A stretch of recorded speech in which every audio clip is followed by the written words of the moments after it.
Last time on Hearts of Darkness, our intrepid fellows found themselves still in the vault of many shiny things. Everybody was having a bit of a look, deciding what to do next.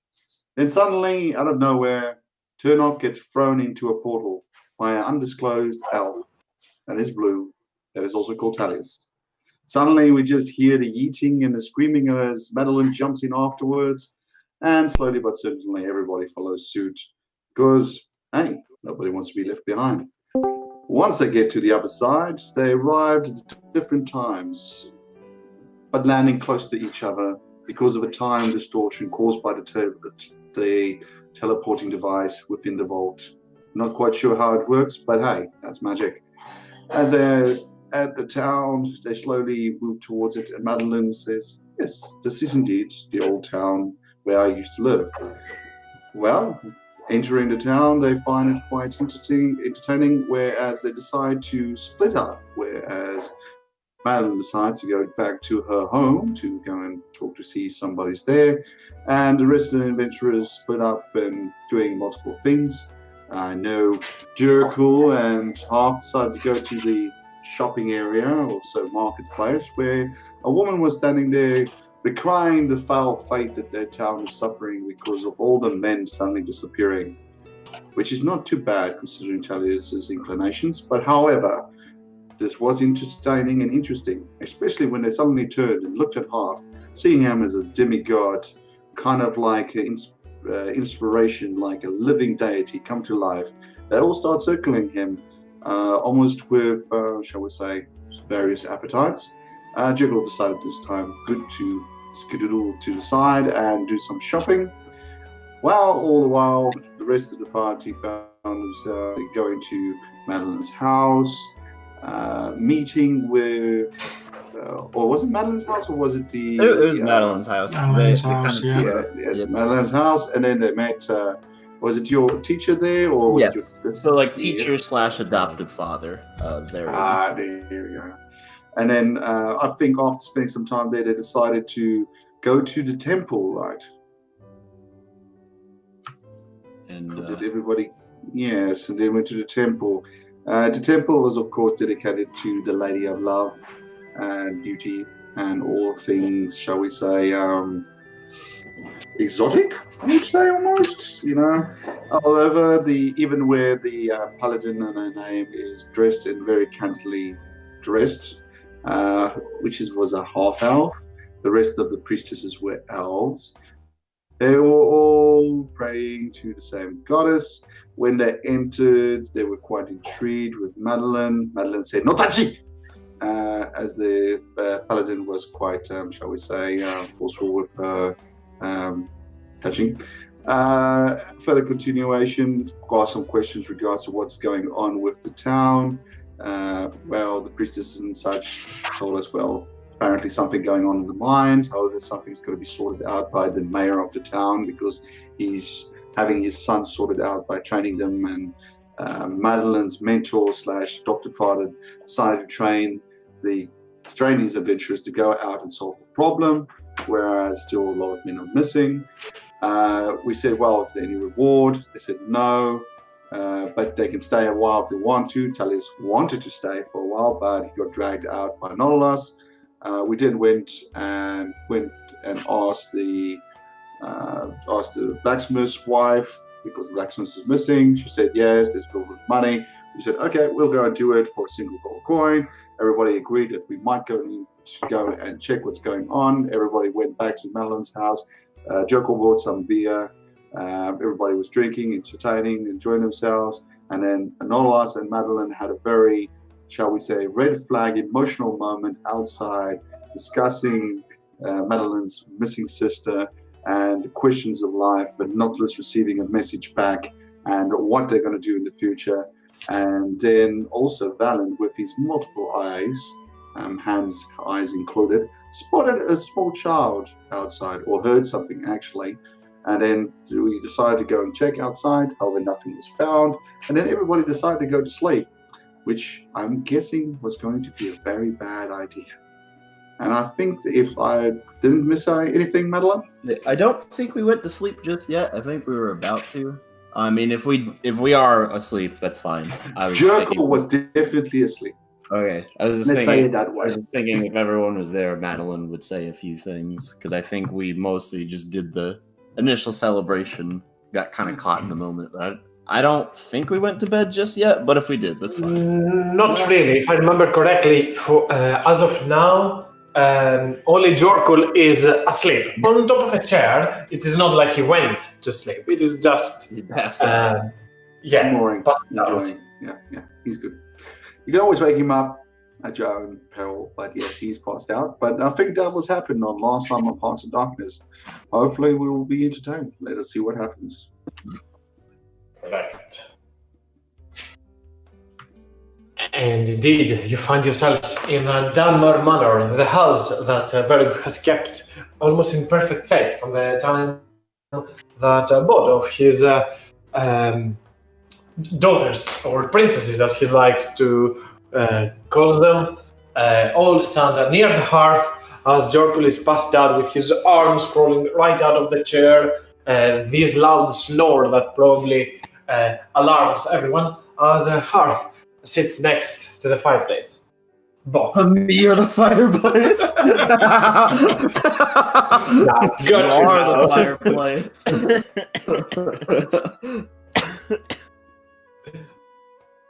Congratulations, Hearth. You played yourself. Yeah.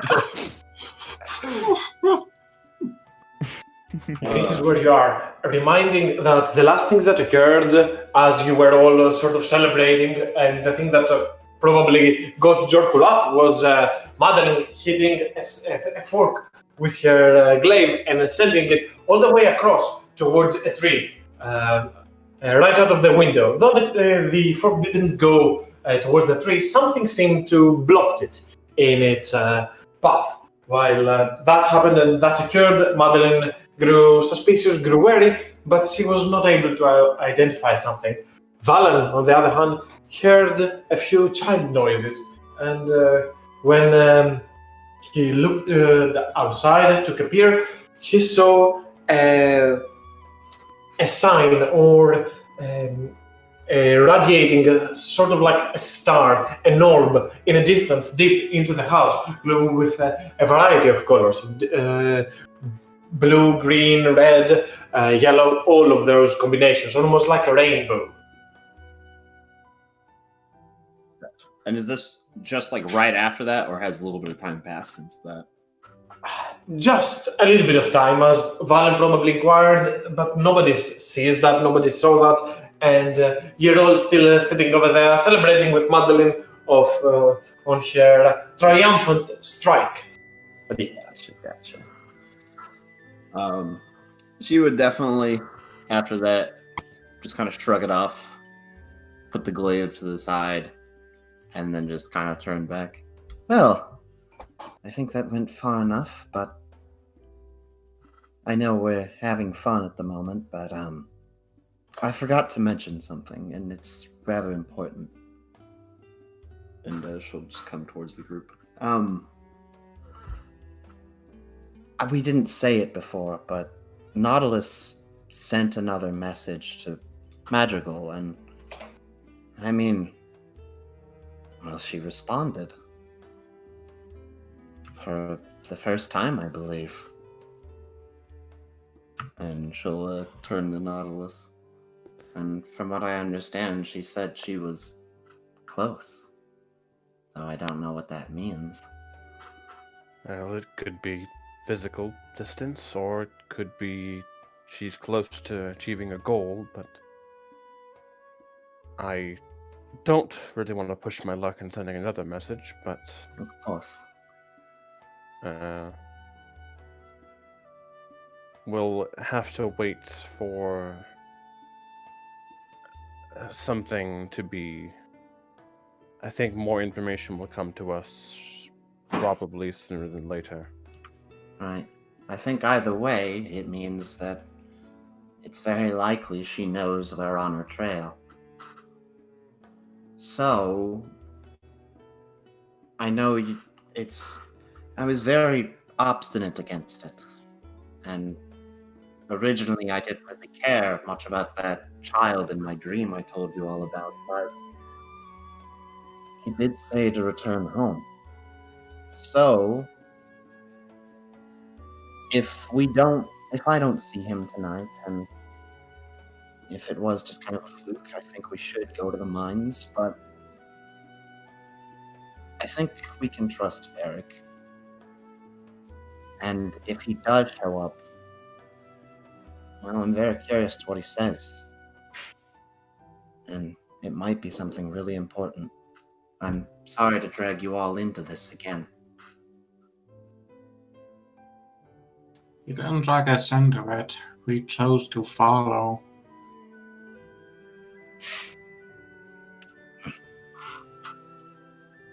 Alright. You mentioned the child. Varg approaches a little bit, comes closer. That is not unheard of in these places. I've heard of stories about that in the past. He's rather mysterious. I get the feeling he's not exactly a child. I just don't know what. Well, there have been, in the history of Woodgate, I've come across a few mentions in the past of someone that protects this place. I believe I said something a little bit earlier, but I didn't know that you were somewhat maybe connected to that. I talked about a divine caretaker that helps people in need in this place. Many have recovered from horrible injuries in the past. It is rare that it occurs, but sometimes it does indeed happen.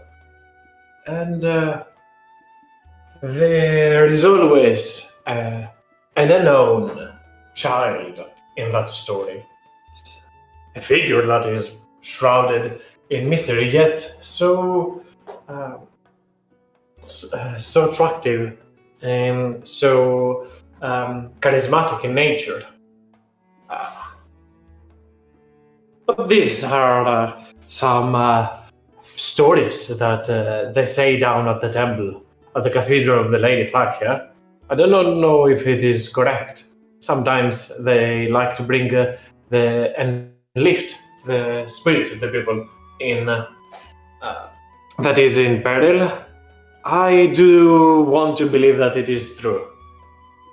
I followed, after all, the path of a holy warrior, believing that there are beings, after all, out there that are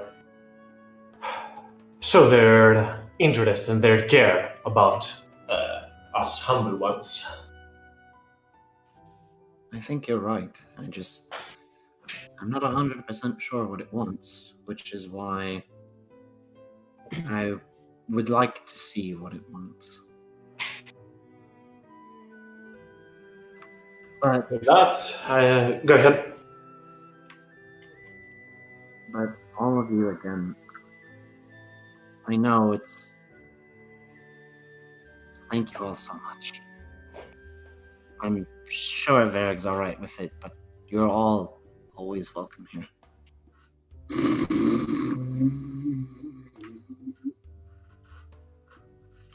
We can tell him that in the morning. Well, Varg interrupts, and in an attempt to make this a little bit more light of an atmosphere, says, well, maybe not the Dragonborn, right? And throws out the cheeky laugh. We could build something akin to like a doghouse for him. Goodness knows he'd be able to fall asleep even there.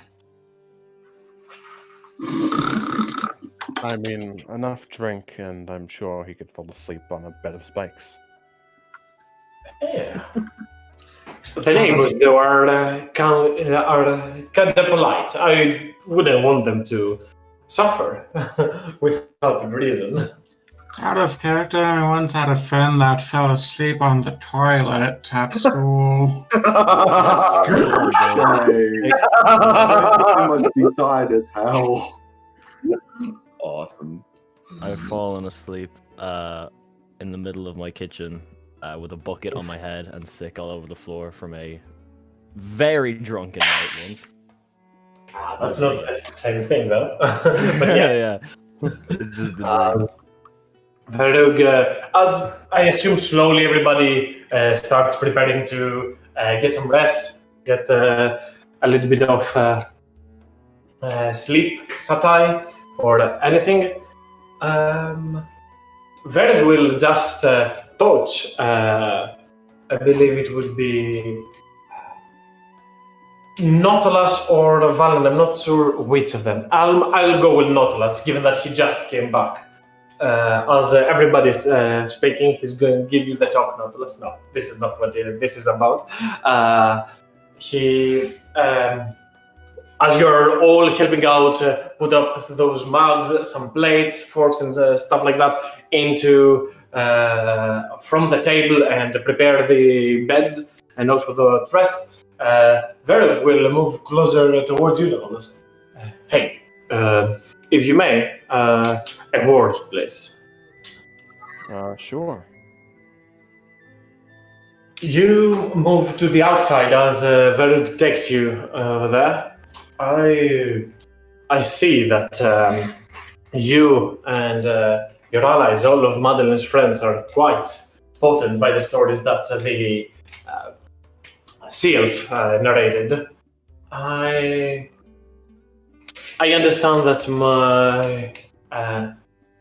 my favorite, my good Madeline, is pretty much preoccupied with her own mission. However, there was something in those stories that did. I'm not gonna say alarm, but you should be wary of.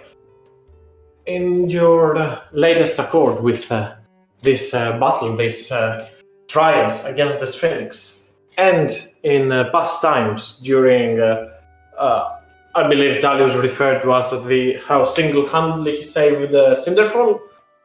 Well, you've wronged many fiendish creatures. You have crossed, is to say more precise. And I would like to raise your concern about creatures as vindictive as such. Do not let you walk off that easily. I may not know. Recently, I may not have known many fiends, but I know not more than anyone, but enough that things in this world are cruel, and well, I intend to make sure that, regardless of what happens, she is safe and the rest of the party is safe. I'm not going to say I trust this vision, this being 100%, but I'll be sure to keep an eye. Right. Well, I hope I didn't make this night quite stressful. You should get some shut-eye. Don't worry. I'll be watching for the fiends. They've tried in the past to come against me, but I've managed every single time. I believe I can guarantee you that you have a night's rest, at least. Oh, and one more thing.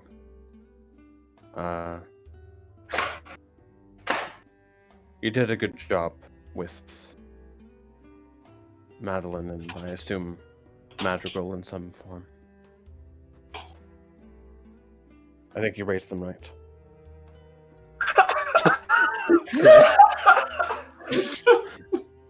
Fear. I didn't even think those existed in this universe. Thank you. Those words are kind, but you should wait before you say stuff like that. You do need to. You have not yet met Madrigal. I'm sure you'll come to regret those words. Probably even blame me. Well, when that time comes, I hope you do not come after me. Don't worry. First, I would have to go through Madeline to get to you, so I don't think I would dare. Well, be kind with her, both of them. If your quest does indeed take you to Madrigal, then I would first foremost caution you to be wary, but also she wasn't as kind in her early days. Those stuff, those rumors, the burden of sometimes being the bigger sister, the elder one, does weigh heavily.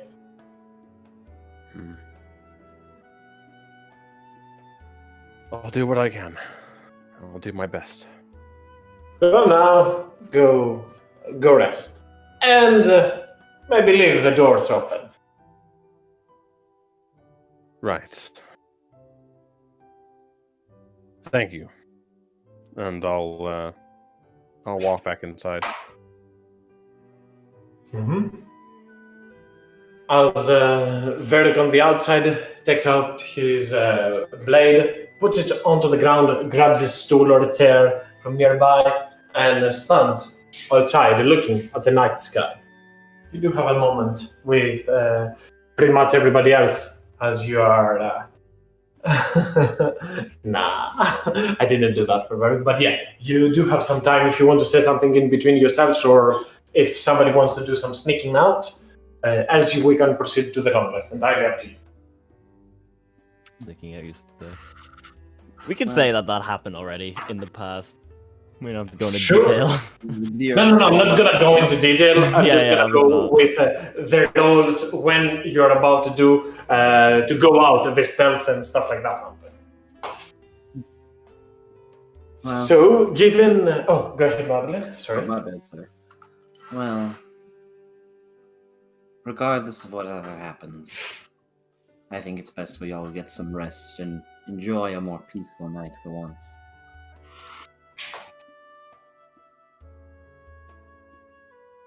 And with that, she gets up and makes her way to where she knows her room used to be. I don't know if it moved around, but she'll go to her room. As you go to sleep, everybody takes his time to, not cuddle up, but try to fit in this place. It is not that big of a house that can fit so many people, but it is big enough so you can all sleep in there using bedrolls, some furniture, the bed that Verdic usually sleeps in, and the child's bed that Madeline and Madrigal once had, those bunker beds. Though I do believe that Nautilus and probably either Valen or Hark will be sleeping on those, given that they are a little bit thinner and smaller, shorter. In any case, as time passes and everybody slowly goes to take a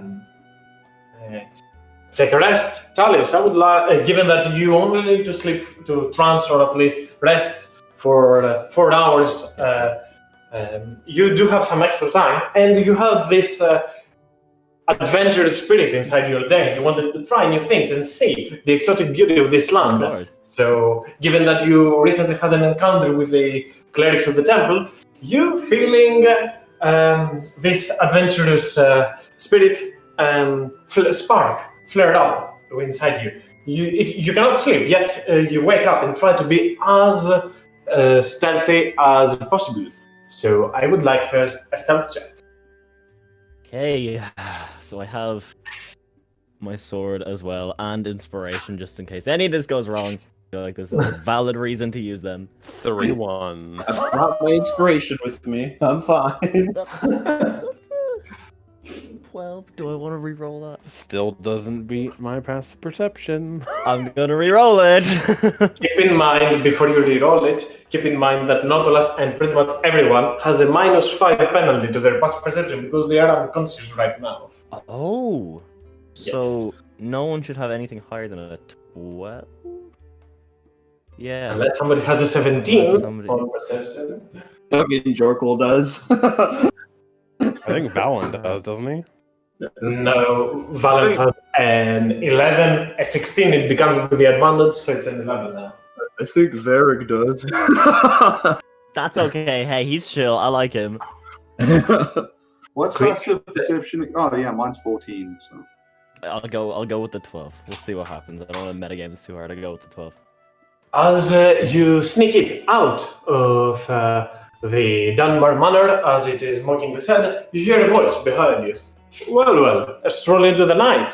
And you turn back and you see Verg standing near the entrance, yet putting himself against the tree as he's just staying out for the night as he's looking towards you.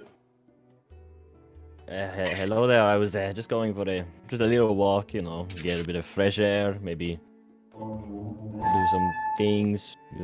Everybody else is asleep. I'm a little bit bored. Roll me that deception. Go ahead. Why did I lie? Why did I lie? We'll go with it. On brand. Sure. Take a good breath. Sure. He won't say much, but you do see his eyes that he's not really persuaded by that. He does understand all of that. Go now. They might be up anytime soon. I mean, he also probably can see him walk there because there's not much of a I mean, if you go towards there are not many other options for you to go. Yeah, Valen, you weren't there for it, but just so you know, the house I originally picked was actually the brothel. Classic. But yeah. Unbelievable. So, indeed, Talius goes ahead and spends the night for himself. You can deduct from an amount of 2 gold coins to up how many you like, and leave it 150 gold. entirely up to you. How you spend your night does not concern me, actually. It is none of mine or Veric's business. I'll make it too. no details required. Thank you very much. Yes, indeed. So, yeah. And slowly after, you will return. While everybody... No, not role-playing that, Valen. I've been down that rabbit hole. It was not nice as a PC DM. Yeah. Nowhere it is right now, as during said night, Madeline, once again, you find yourself not dreaming actually, but everything is blank, and indeed, you open your eyes and everything around you is white. Once again, this adorable little child that sometimes does indeed piss you off, yet it does seem to fit the description that Varric suggested, and it does ring that bell. This though cryptic child looks towards you, Madeline, and smiles. Yet, as you can see its mouth moving, it talking, you do not understand much. You cannot actually hear it. She'll kind of come up closer to him, and then just kind of kneel down and get on his level. The reason I can't hear you tonight. You see confusion on the child's face as it continues to talk towards you, as if it is inquiring, investigating you right now, continuously talking, yet you hear nothing. However, the more you try to listen, you feel this extreme pressure inside you as your skin your bones seem to crackle and almost crush one another. An unbearable pain in the middle of the night. Yet the child stands in front of you with its hands almost up in the air, looking at you, surprised and confused, not knowing what is happening towards you. Nice to know, buddy. It's starting to hurt a little bit. But I imagine you're trying to say something very important. Taste a little better, please. The child looks towards you and raises its hand as if it's reaching for you. And Madeline, make me an insight check. Oh boy. I'm not sure if it's perception or insight. I'm going to go with insight. It makes a little bit more sense for me. You cannot really read what the child is trying to say towards you, but it is reaching with its hand towards you. Now, alright. And she will grab his hand with her hand. As you try to grab its hand, you see your wrist turn to its crack as it is almost breaking, and this continues and curses onto the rest of your left hand as your elbow then turns 180 degrees for a moment and pulls you back for a moment. Everything goes black before you experience the same glimpse that you experience every night. The color exchange and these weird shapes and colors all around as you wake up in the middle of the night. And Madeline, also roll me 4d6. Oh dear.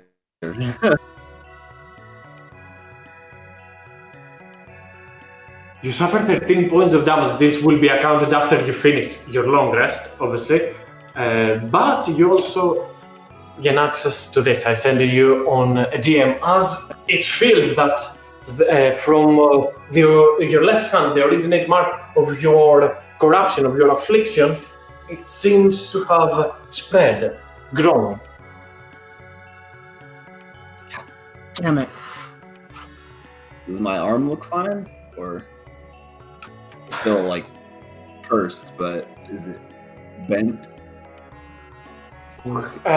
It seems fine now.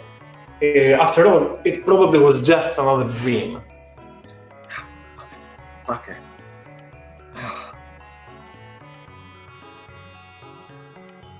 She'll get up and just make her way outside. Mm-hmm. Outside, probably only Varric lies right now, as he's just standing there. As probably he will notice you moving out. You okay there? Showed up again, and rather than say something, I felt like I was being crushed. I couldn't hear a single word he said.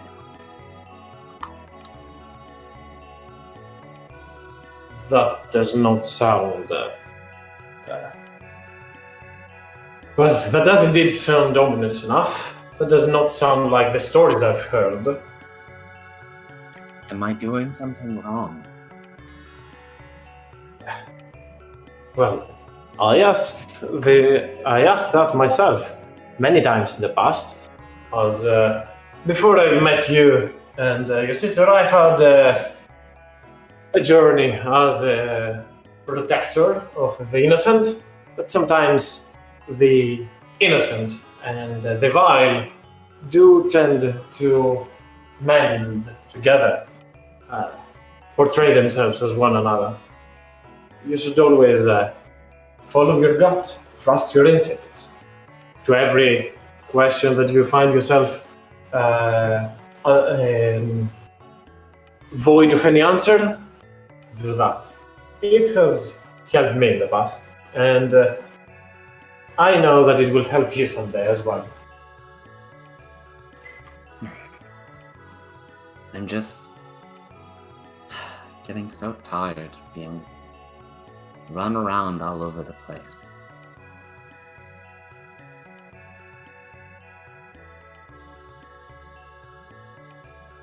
But I'm sure there's a reason for it.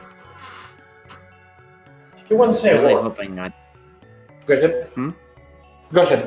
Sorry. I was just hoping for something. Even if it wasn't magical, I was hoping maybe that I could repay them, maybe. That they could tell us about Nautilus's mother, Tellius's master, Hearthstone, anything. It's exhausting.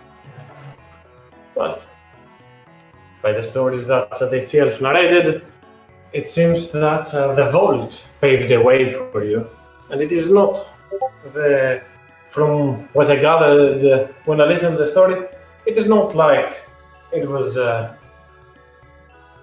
able to be misguided.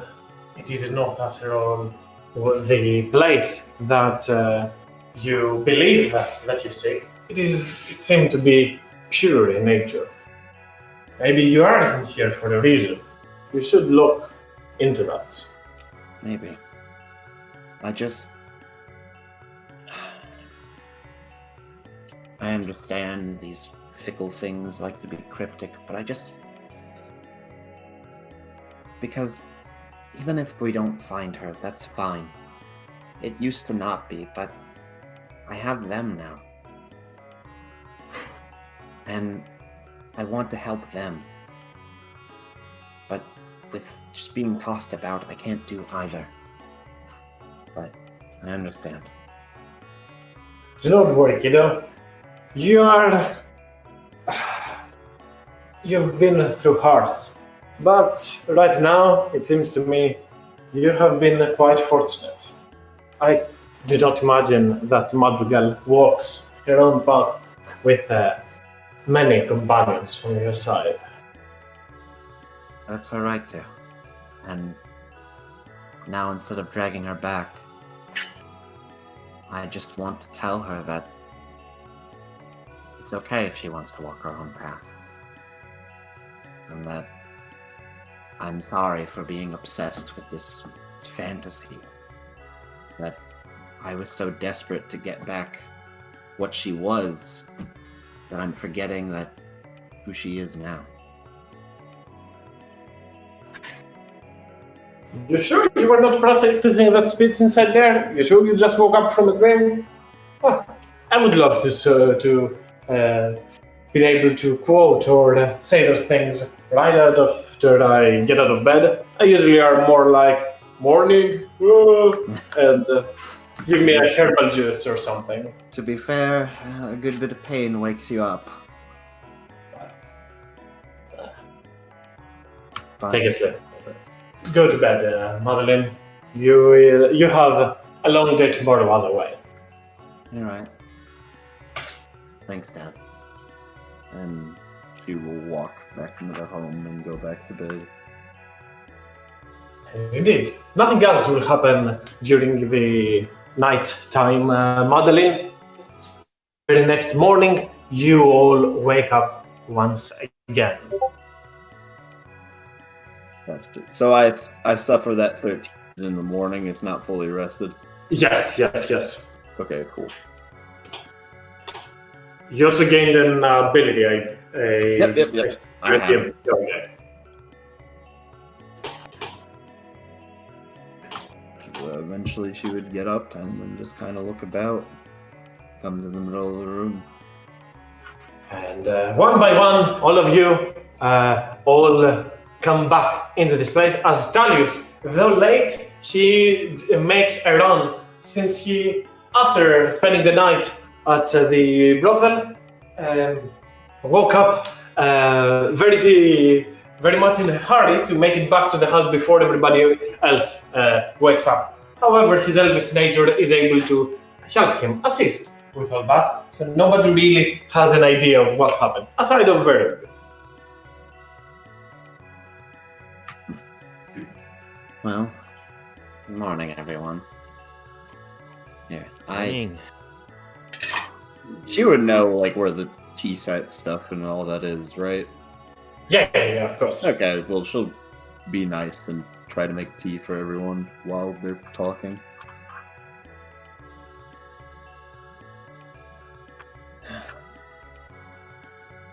Smell the sin. So, did everyone sleep okay? I slept great. I don't know about you guys, but that was a good night. Interesting. Anyways. Alright, I'm getting some tea ready, but... So, does anyone have anything else they wish to do here in town? Not me. Well, good to go. Yeah, I think it's. Let's go accomplish some good in the world. Would I don't know. Would Nautilus be able to? I think Nautilus, after what Varug said, probably would insight on Madeline to see if she did have a good rest or not.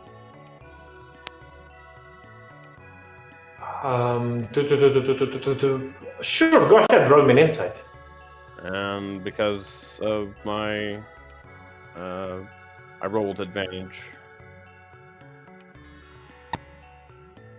Not great. Because of what you got advantage? My rune, one of my runes Oh, makes me okay. permanently I see. advantage. Okay. So you can probably tell that she didn't. You can see her arm twitching a little bit, though Madeline tries to play it cool. You can see that she did experience some pain into the night. Probably didn't sleep well. Odd question, Madeline. Did you sleep okay last night? Well, to be honest with you, I didn't, but that's not the point.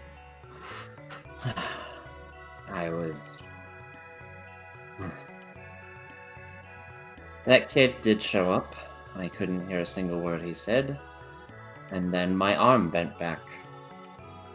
And she will just kind of clutch it for a bit.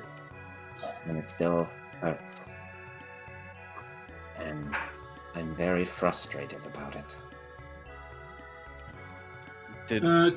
Could I roll an Arcana check to see if I know anything that could have done that? Give me an investigation rather than Arcana, Hearth.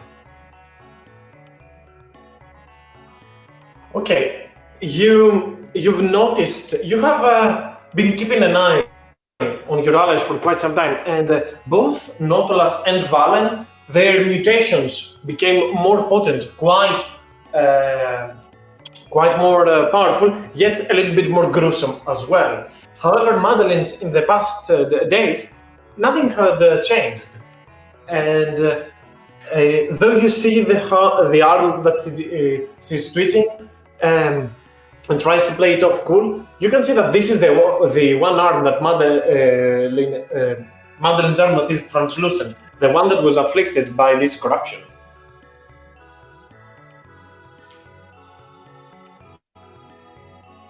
I really need to get those cleansed soon. They're getting worse.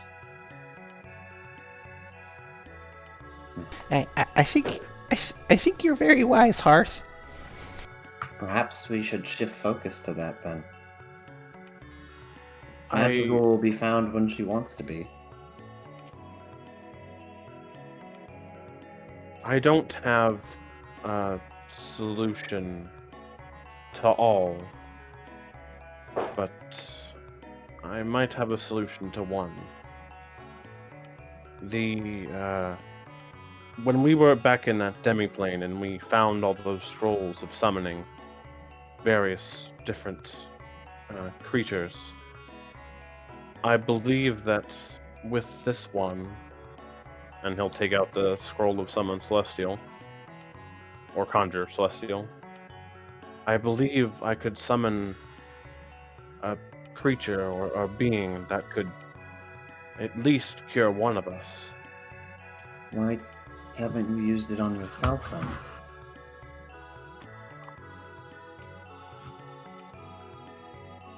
It's, it's just flies aren't the Not most of this. pressing. It takes such a toll on you. It's fine. I can cough out flies every now and then. No. If Exploding flies now. if that arm is causing, I don't believe you have been visited by this child before, did you? Before we had this curse. No, I was. But regardless, I don't want you to waste it on me. Please use it on You yourself. can waste it on me. I don't mind. I'd get rid of this in a heartbeat. Didn't you already got it cured? Or Did I? am I misremembering things? I believe you used the elixir. In the Oh, temple thing? Or not the temple, the Before, way before, while you were in the city. in the city. oh no, we didn't. I don't think we got it cured. We just got him sunglasses to block Yeah, it. I don't I got know. cool sunglasses. Was cleansing an option? Can we get rid of this? Different afflictions for everyone. Talius has one from the demonic icon that he grabbed from Ternop, when a Ternop played Prank. It's not the same as you. I believe, no, sorry. I believe Nautilus used remove curse and got rid of Well, it. worked. Okay, if it worked, Remove if it worked, curse. then he would have done it. Move cost didn't work though. It didn't work on ours, but we didn't try it on Talius. I didn't realize they were different things. I thought they were all kind of like in the same. No, I mean, they're kind of Scope. different. Assuming that if it could be removed by remove curse, then Nautilus would have done it to Talius. Give me just a second, man. I'll. Yeah, you could cure me even though there's nothing wrong with me. And at that point, Talius gets fucking thrown out the window. Yes, remove curse removes Talius thingy. I remember correctly. It removes Talius. Fix me, Excellent. Nautilus. Stop. It's just. Exactly. Uh, Just banishment. Just pop. Well, okay. First of all, he definitely would have fixed him any other time. I don't know if that would have been the first thing you tried, like on an off day. I mean, I don't remember you having an off day. Let's say, yeah. Don't do it now, or keep it for future reference. But yeah, keep that in mind. We probably could have done it in like the temple too. yeah. I mean, remove curse is like one of the ones I have access to, and it's not like True, we had true. plenty Okay, of days. sure. Why not? Hell Okay. yeah. Well, no more Lighthouse Talius. Hell yeah. I'm keeping the Talius, there's sunglasses. nothing even wrong with you. Unless it's more recent that you have something wrong with you, like last night, perhaps. No. He's fine. Don't worry about me. You worry about yourself now. It's okay. But My no, point- I'd rather we use it on you.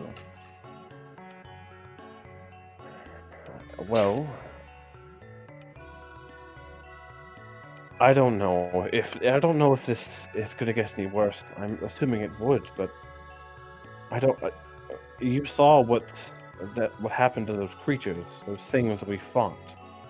The beings that were covered in eyes. That appears to be what's happening to Valen. Who knows what it could be doing to you? Well, then use it on yourself or Valen.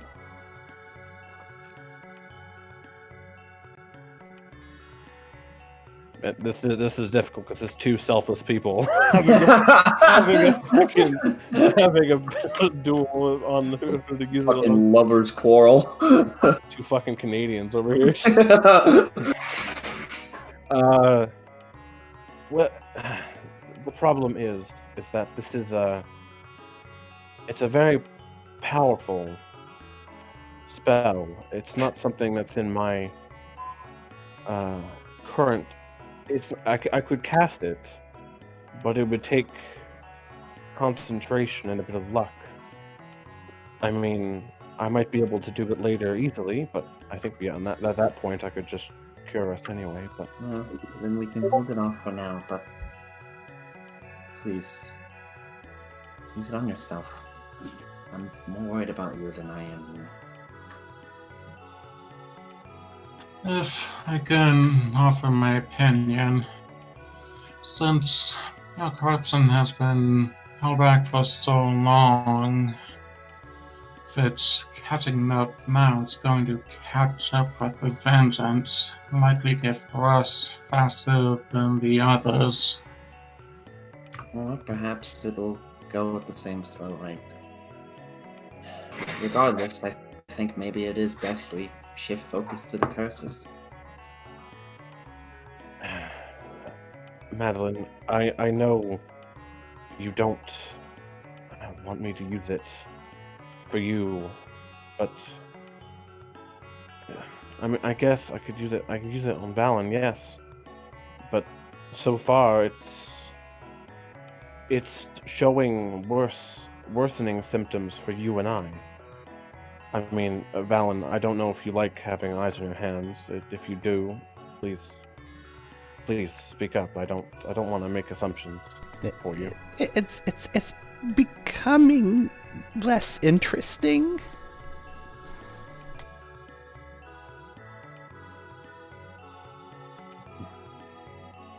Regardless, I think we have some time to decide on who to use it on, but regardless, sadly, it seems we were not given a direction to go. I'm sorry. So it's also possible that the priests at the cathedral could help. But Right. there's no telling how much time the missing men at the mine have. I don't want to make this sound worse, but if a rogue thinks it can be handled, I worry that if we take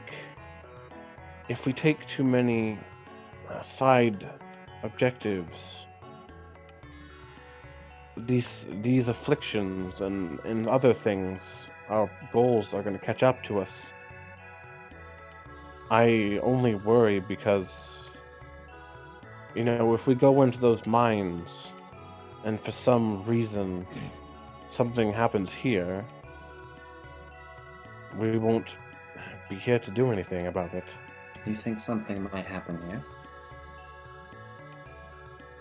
Well, there was the weird that thing that happened when you launched the fork out the window. Varug, he played it off, but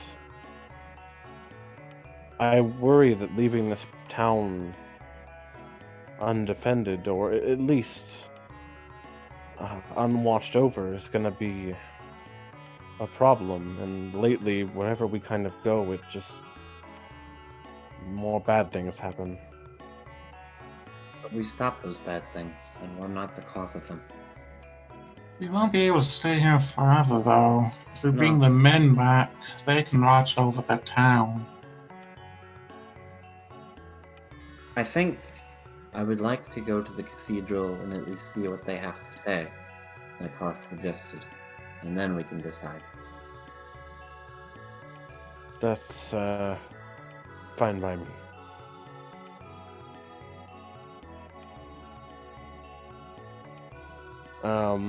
The only I was gonna say a notable thing is that, like, I assume that while everyone's getting ready for, like, to, you know, put on all their armor and stuff like that, Nautilus is gonna sort of stop and look to his arm, the one he holds the hammer with, and pull down his sleeve for a second and just sort of look.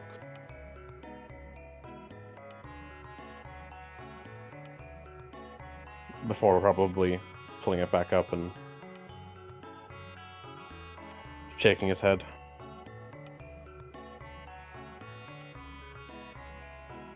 That's about it.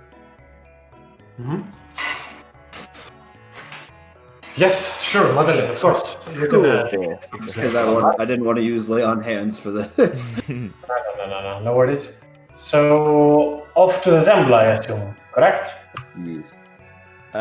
Before we do that, can I do like a quick shopping thing and buy a bar? I don't know if to sell it, but I can find out.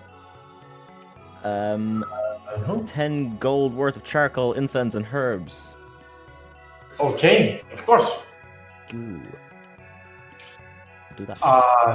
You should pick multiple of those. Yeah, okay, I'll take.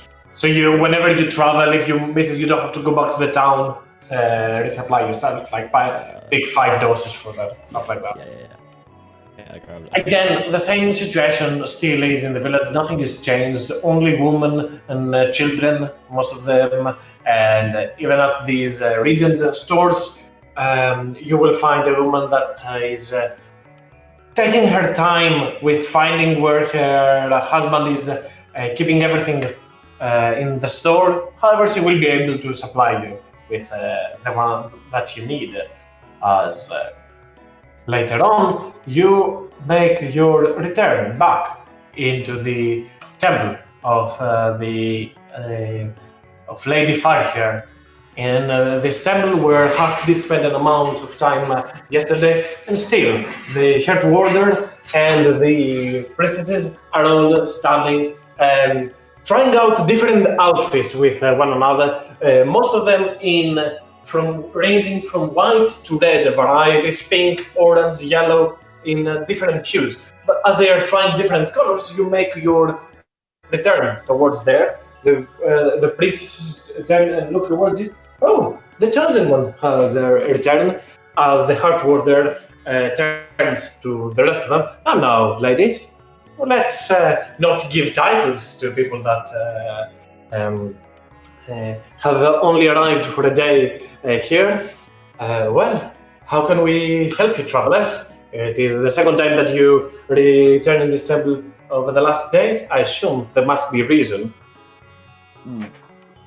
We're here to ask. Some of us have been afflicted with curses that seem to be growing stronger. We're just trying to get some advice on how to fix them. Let me take a look at that and see. Kada takes a look at your arm and will try her best attempt first. That will not work. And give me just a second. As he tries to mend that is strange. Usually, where magic works on something so minor as that. Yet, this seems different, odd. Even when she kind of pushes against your arm, and you can see it's almost like if your hand is made out of slime or clay, goes inside for a second, and then right back up when she removes pressure with her fingers. That is very odd. How did it come to you? As you probably explained the situation or not, up to you. Yeah, it's more just like a TLDR, like we were in... Obvious.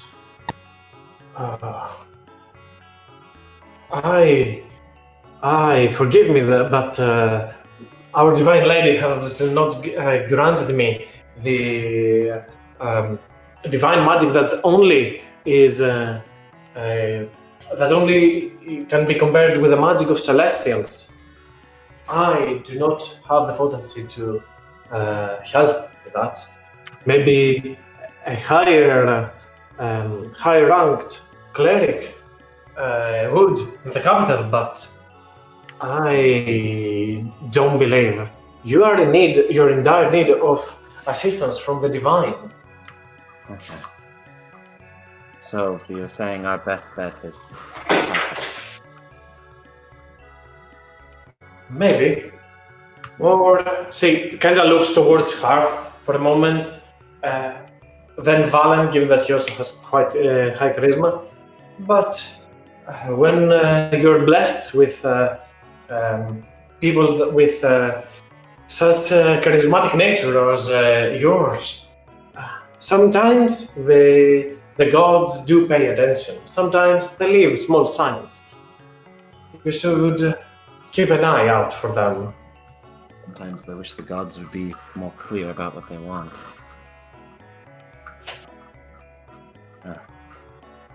Thank you. I'm not sure if anyone else had anything.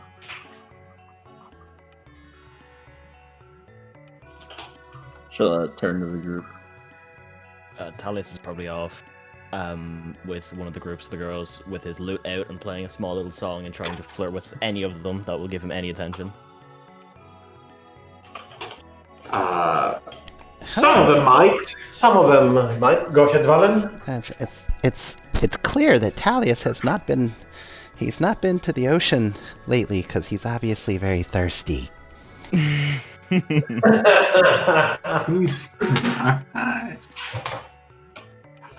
Indeed, though, some of those princesses will be looking chocolate with one another as they're looking towards you, maybe even blushing as you might spot one of them sporting a light blue colored gown or a dress.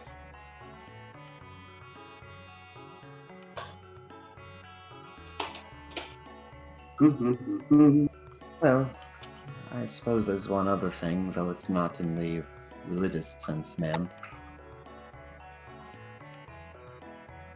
Come again, Madeline, sorry? Oh, sorry. She'll say, well, I think there is one more thing. And she will kind of lean up and whisper in the Heart Warder's ear. And I'll just whisper that.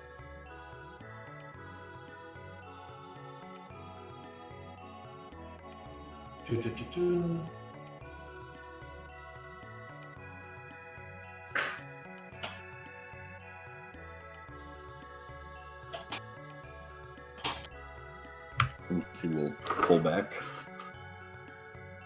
You'll see as the Heart Warder smirks for a moment, surprised as you see her eyes widen. Well, if you can follow me. Ah, yes.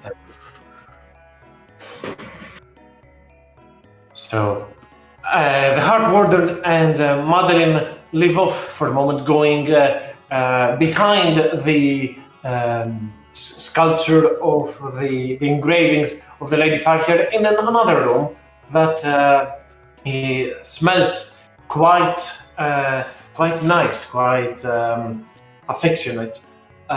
Sybil then, with Madeline, won't take a long time, only a handful of moments. But you do have a moment if you want to spend with the princesses, if you want to ask anything else, while the Heart Warder is occupied with helping Madeline out.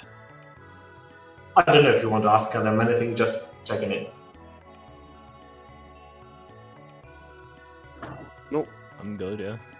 Okay, I'll take that as a no. And indeed, the Heart Warder and Madeline will return.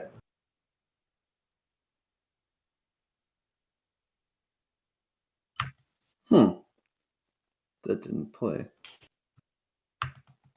Oh, I was curious as well how the music stopped, but yeah. I was trying to change it because it was going on for a while. Yeah, no worries. So yeah, where to next? Well, what do you guys wish to do now?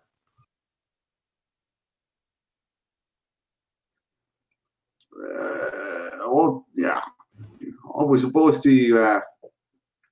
I did take some coin, and we were supposed to go and try and find these people.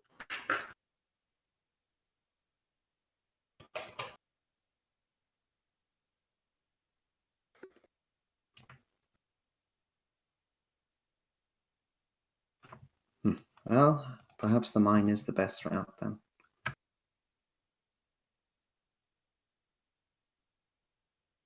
My dad always said that clarity, if something is not revealed immediately, clarity comes with engaging in other things.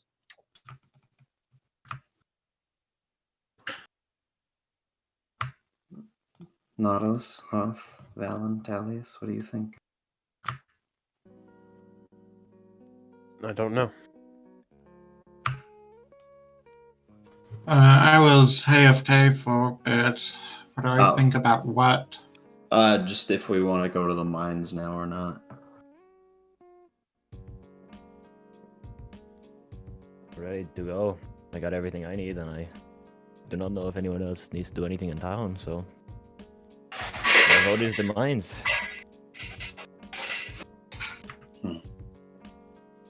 Alright. And then after that, I suppose if nothing changes, would you all be against going to the capital? I'd like to fix us as soon as we can.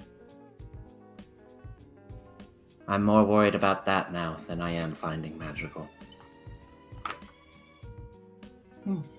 It is alright with me. And then maybe we can find more information about getting you home. Regardless, she'll show up if she wants to. I need to worry about the family that I have here. But let's go to those mines. Actually, instead of getting me home right now, I'd get more focused on getting to Holbodor. I supposedly had an encounter with a phoenix. I'd like to learn more about that. Where is that again? A little bit to the east from here, into the into the mountains of the dwarves. It's also pretty much on your way to the capital if it makes a difference, but yeah. Well then, that's pretty close. We can go there on the way. But let's go to those mines.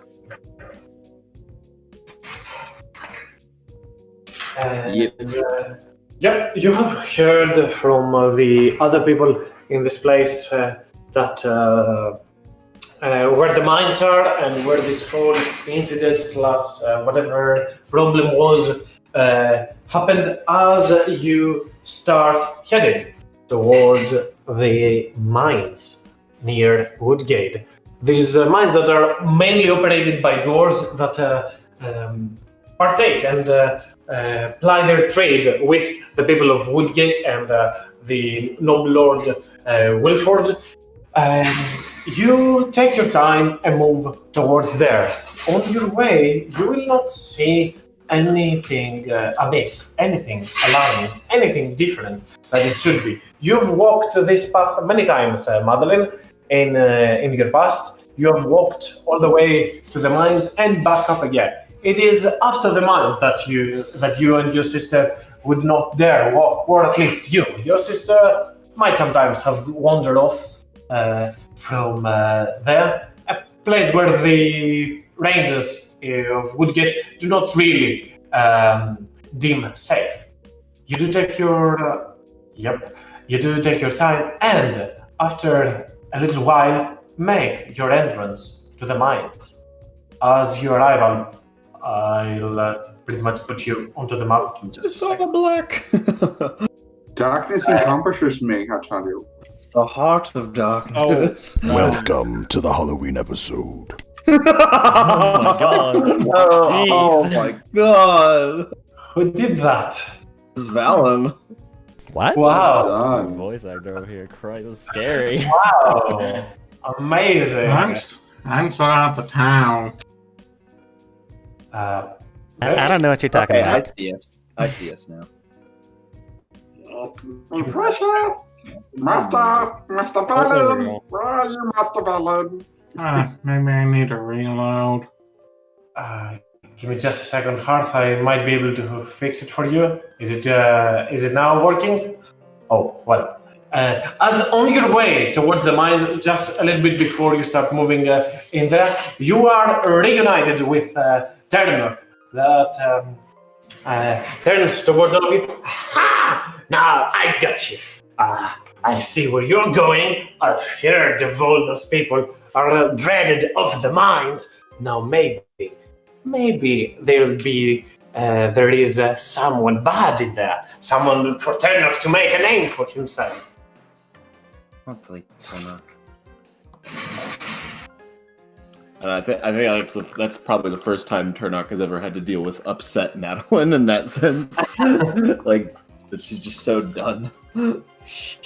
He looks a little bit worried, but not worried in a sense like confused, but not more than that. As you enter those mines, and it seems like there has been some colliding. Some rocks have fallen off, and all around, though you do see signs. Let me fix that Nautilus. Sorry. Though you do see signs of combat, for example, there are some carts that are tipped and supplies missing or even broken here and there. There are no bodies to be found here. Not a single one. Is there any tracks or footprints? Jorkul, make me a survival check. If I remember correctly, you have humanoids as your favorite enemy, so you do have advantage on that.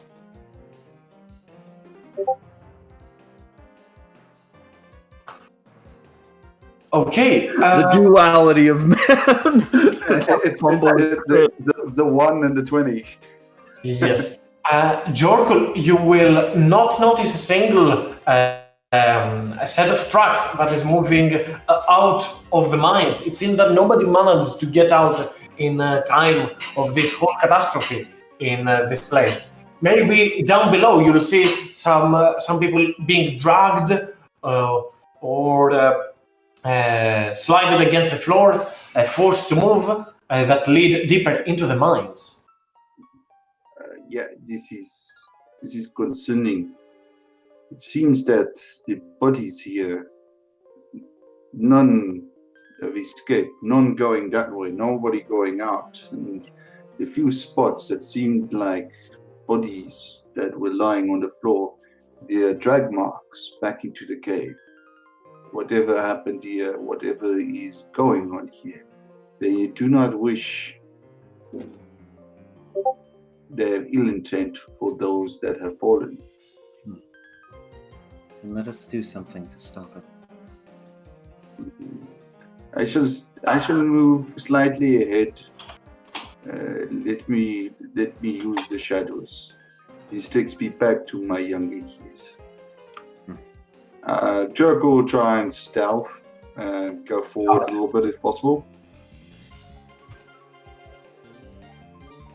Stealth roll or just normal? Yes, stealth. Normal. You move around trying to not make much noise, yet indeed your heavy silhouette and the narrow passage in front of you does indeed hinder your movement.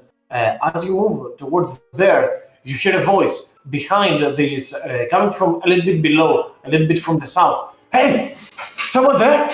Help me! Help me! You hear a Dwarven voice behind there, as it then turns into Dwarvish. Help me here, people. Help! Somebody out there! I'm trapped! Just before we run over there, DM, I don't have any sort of dark vision, infravision, none of that stuff. But I do have an eyeball that can see into ethereal plane. Does that help me at all? That does not give you dark vision, though, Valen, not anything. Pretty much wherever you can see the material plane, you can also see it on the ethereal. Okay. So if you can see something in the material, you also are able to see in that space in the ethereal. I'll stop trying to cheat. Technically speaking, you're supposed to be able to see if there's any ghosts lying about, where they died. If there are ghosts, you will be able to see them. Are there? No. Nautilus will go over to Valen. Valen, do you need a light? I could probably bring some. I didn't want to ruin it. Jorkul was trying so hard to be stealthy. The voices came from those rocks over there, from those solid rocks. Keep in mind, as let me just do quick light on Valen, and also Jorkul. As you notice that, you see a man that is inside those rocks. His whole body crushed, but he's still lying there, buried beneath those rocks. We've got the dwarf sound comes from was just there where you are, Half. I shall go down and see what. There is another one here. I'm not sure if he's alive. I shall check. Can you hear me? Again, the dwarf repeats. Anyone? Oh no! Oh, it has returned. And the voice stops.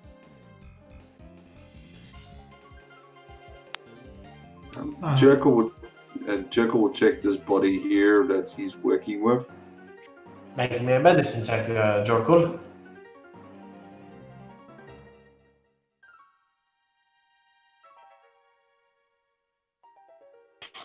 It probably seems long gone. I do. Here's one here. Does anybody know? Also, Jorkul, toggle so you can roll on Yeah. I accidentally didn't change it back, but with a 4, Jerkle goes and looks at it. It's like he seems dead, and he just like he goes back and he says, "Does anybody know about medicine? This I have one here that might be alive, but I think he is dead." I'll take a look. I also am proficient. I can try. You can help me if you want. Yeah, that'd probably be a good idea. Jerkle will go over there and keep watch. So I guess whoever has the higher. Yeah, you have the higher medicine, so just roll with it. I have a +5. What do you have? Not a +5. Okay. All right. Yeah. I'll roll with advantage. I suppose if no one else is interested, I'll try to Hey, get would you to. look at that? Duality of man again! I suppose if no one else is interested, I'll try, probably in vain, to move all these rocks. Yeah, I'm gonna help Hearth. Okay, Talius, given that Hearth is probably helping you, given that you have the high strength mark, make me an athletics with advantage. Valen, what are you doing in the meanwhile? I will come to Notimus and Madeline in a moment. I was just trying to hang back a bit and not be obtrusive as people were trying to stealth badly. Mm-hmm. So, Talius, you start taking up chunks of rocks, giving you a small passage onto the other side if you wish to enter. However, it does seem quite narrow. You will need an action to go through it, pretty much.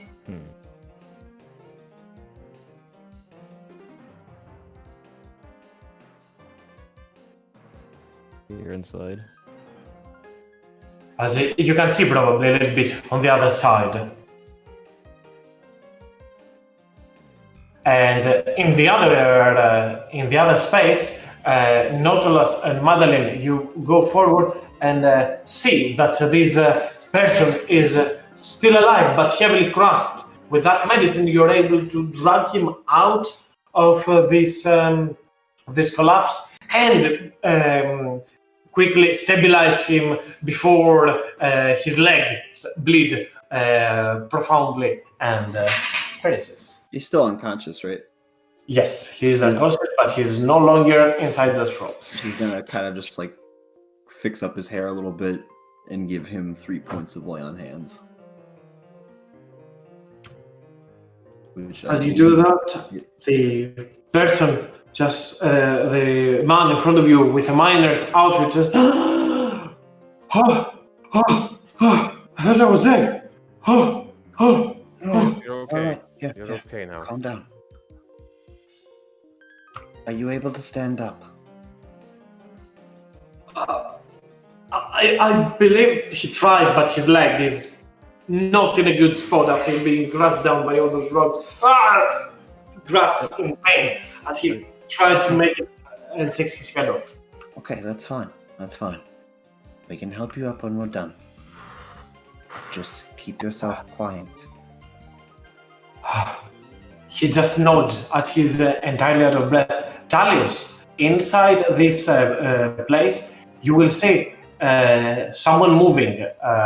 Probably, I don't know if you can see him. Yeah, you see a dwarf moving over there as he's trying to run away from something. And he just freezes off to the side as he how do I say it?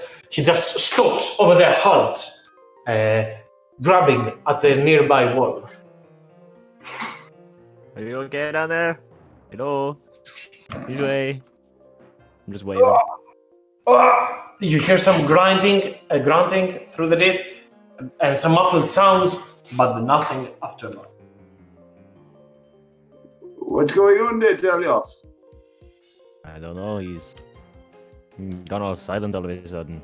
Is there somebody? Is there somebody there? Yeah, he's just at the very end of this tunnel. Wanna take a look?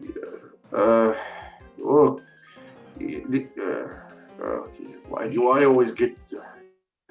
Yeah, and he just Draco crawls in, uses his action to crawl in and go to the other side.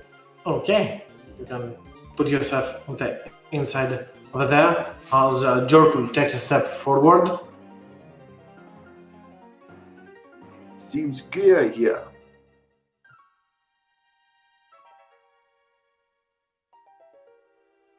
You dwarf! Why are you hiding? Come here. As you look at him, he seems to have turned his back and he's covering himself with his back against you as he's pretty much starting against the ground over there, against the wall of the cavern. Is he kind of like, is he hunkering against the wall? Kind of like... Yes, not moving, not even moving a single finger, not a muscle as well. Something's not right. You're gonna need some help. And Jerkel will move a little bit forward, very, very cautiously, pulling out his two weapons. While this is happening, can I do anything more to increase the size of the gap on the wall, or no? This is pretty much what Talius and Hearth are doing. Like, they're taking time, and it keeps collapsing again and again. Talius' effort is at least able to maintain a small opening.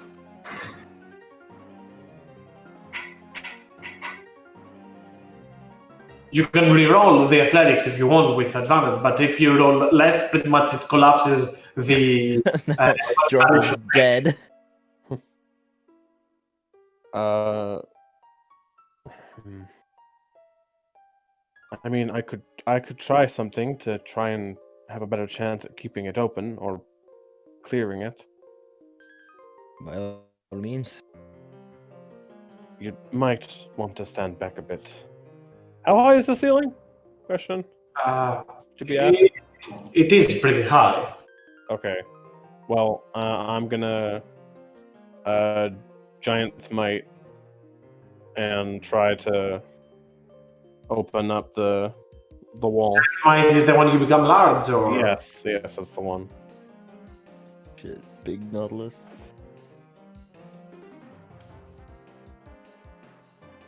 So, is it athletics, or am I gonna try and bust this down? Athletics it is. Yeah, okay, and that's an advantage. Hey! Oh, hell yeah. Okay, slightly bigger opening, requiring now only a bonus action for someone to enter in there. As in the meanwhile, Jorkul, Yes. what do you want to do? You are looking at this man that dwarf that is not moving a finger, standing over there with his hands against the wall. Guys, we need to get somebody. Yeah, you got to come help here. This seems to be a survivor, but something is not good for something's not right. And Jerkel starts moving closer to the dwarf. And then, and then guessing- slowly. I'm sorry. You go on. Guessing these little square holes are like for torches. The pillars, pretty much, that are holding up the wall from collapsing. There is a net in between them, as it is used in mines in general. Jerkle goes slowly and puts his hand on the dwarf's shoulder. Okay, at one moment right now, as Jorkul, you move forward and grab the back of the dwarf, and you feel this rocky texture as his skin is way sturdier than usual. Hearth, as you move towards there onto the other side, you hear a soft growl as a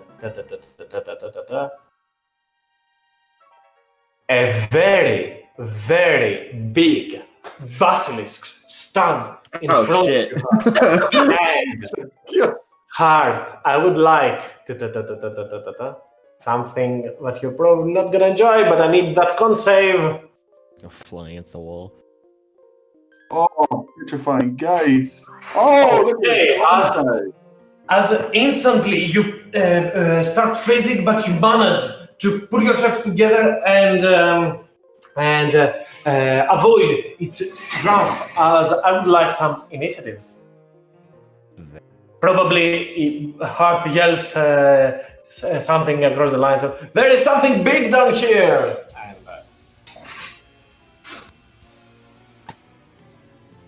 Clicks on Jerkle. Damn it.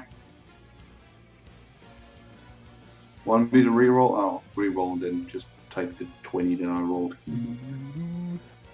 I'll take the 24. Give me just a second. I'll add you. Grazie. So, Jorkul, you first. You turn your eyes, and the first thing that happens, sadly, is pretty much the same thing. I do not assume that Jorkul, or anyone for that matter, knows what a basilisk is at first glance. So, the very first thing, you do not know that right now, you need to make a con save as well. As you turn your eyes meet. Classic. I liking it. I do not think. No, I only have that when I'm raging, so I do not have advantage on this. It's just. I can survive with that. Okay, as you look into the creature's eyes, you see your reflection inside them slowly turning into stone, and you manage to push through and break off those magical restraints as your skin hardens for a second. The rest of the turn is yours, Jorkul. From now on, if you want, at the start of your turn, you can choose if you are looking at it or not. Okay, so half is in the way there, isn't it? I can't Yes. run through it. So I can just get You can through move. my space to get there, though.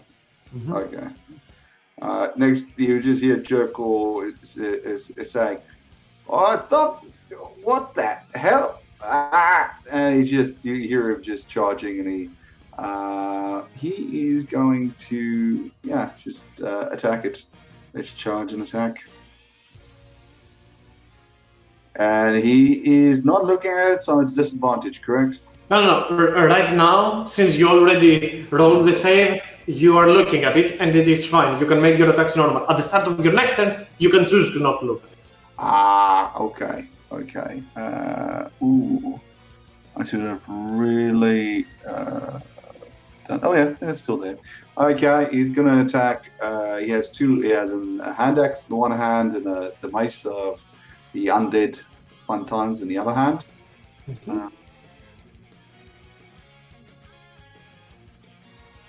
Axe. That hits. And I forgot to put the I'll just edit this quickly.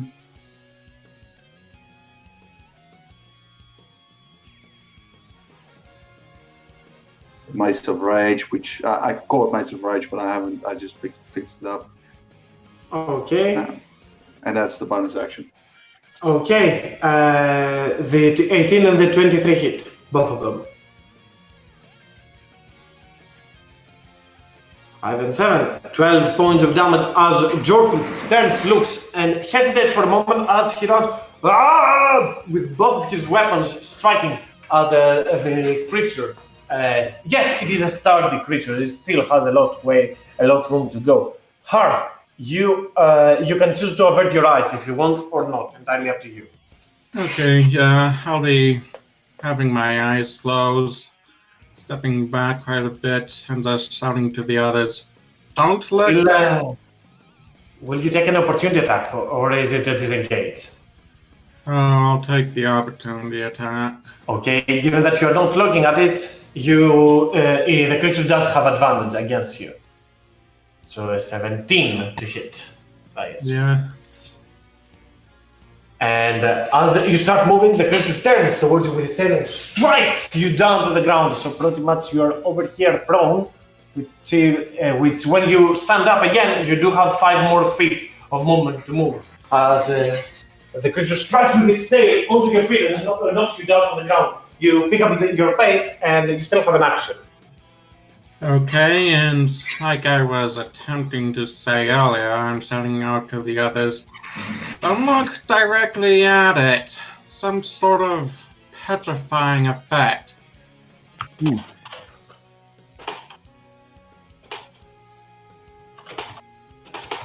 And Hearth, any action for your turn? Yep. I still have an idea of where it is, so I'm gonna put a bonfire under it. Okay.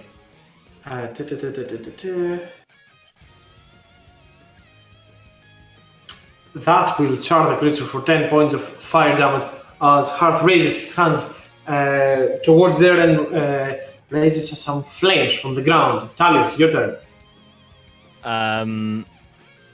So just so we are sure, I can look at it at this like now, or is it only at the very, very start? When your eyes meet, you need to be able to see it. Right now, you cannot even see it. So if I run around this corner, I look at it, I still have to save? Look, as the rules is written, you're able to avert your eyes, and Hearth has already pretty much let you know that you should not look at its eyes. So I leave it entirely up to you. I do not consider it metagame. If you don't, entirely up to you. Okay.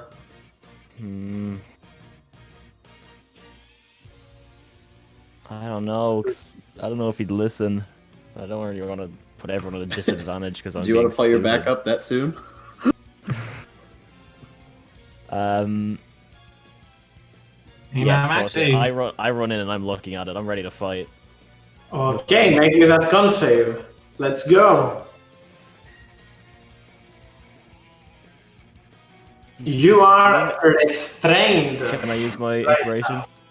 Go ahead. You are just out of the range. Sorry, hold me. There we go. That is fun. As you move forward and look towards it, and instantly feel your whole body turning numb, turning very, very heavy, as you try to remind yourself and avert your eyes. Oh, that's why Hearth said that, you repeat to yourself. Okay, then I'll run up 5 more feet beside Jorkle. I get advantage because I'm with him. Booming Blade. Luck Blade. I believe Jorkle has not raged yet, so you do not Oh, have it's only advantage. just raging? Okay. Yeah, definitely rating up there, so yeah. Guess regular Booming Blade attack then. The Luck Blade. So. Oh, Yikes! you don't even need it. Instantly, okay. That is a luck Okay. blade, isn't it? Quite Lucky. lucky. Haha. There we go.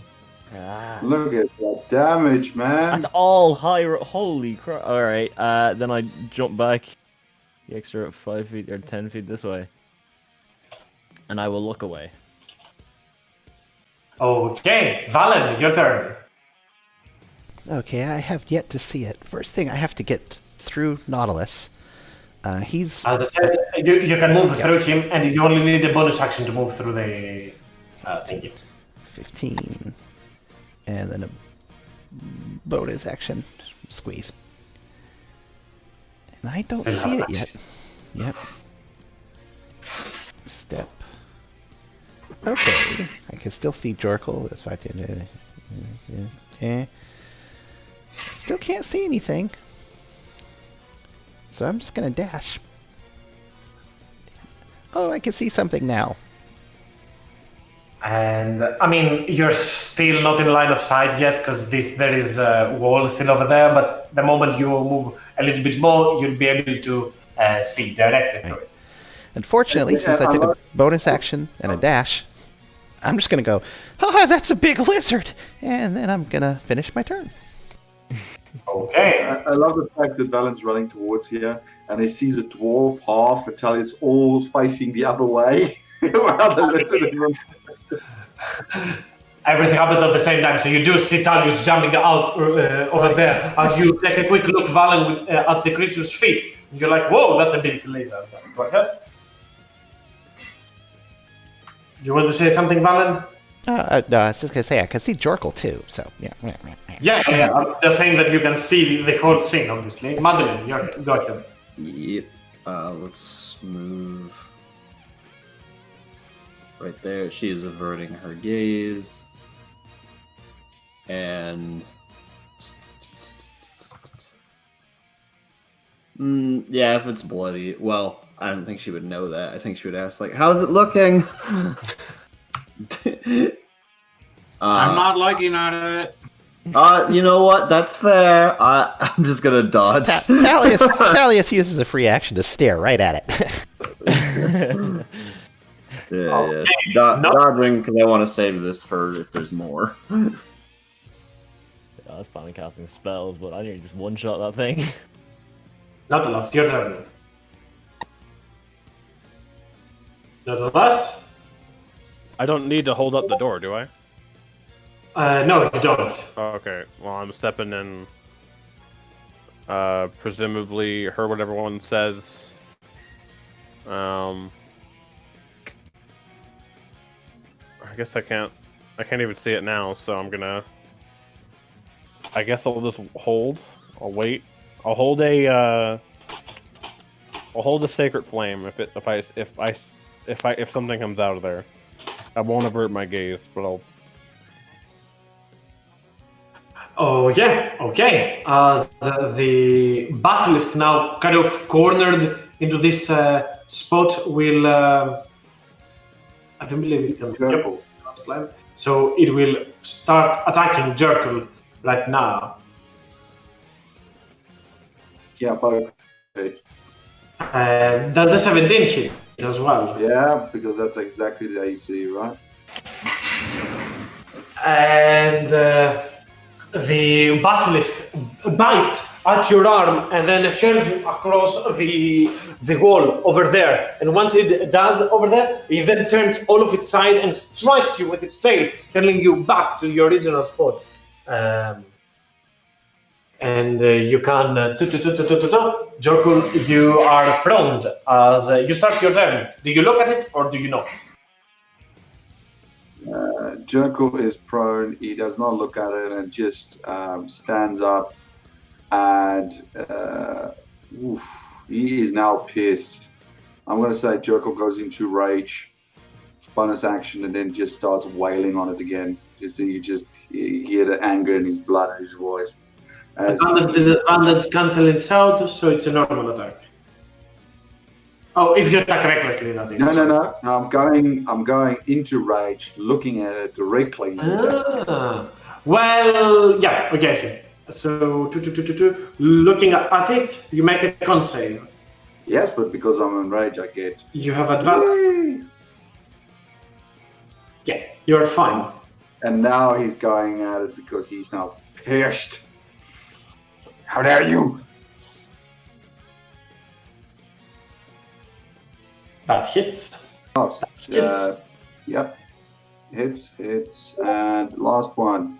You use bonus action to rage, so you cannot do the third attack. No. Oh, yes, I did. You were correct. I did use bonus action, so it's only 2 hits. Thank you. No worries.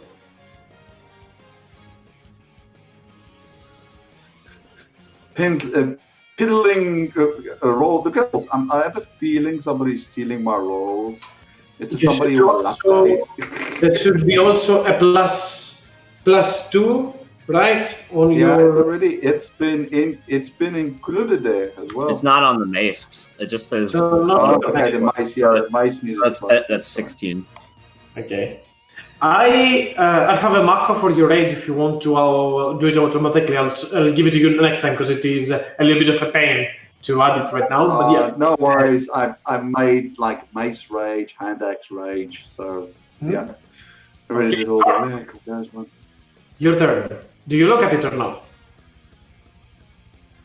I don't need to look at it. Pretty sure it has a move and it's still in my bonfire, so. True. I need to make a dex save then. I failed. 7 because there was a 1 that becomes a 2. Okay. As Heart continues charging in the creature from away, trying to avert his eyes from it. Anything else, Heart? That will be all. Talius, your turn. Okay, I don't look directly at it this time, but do I still have to save? If you don't look at it, you do not make any save. No. Okay, but I have to get there.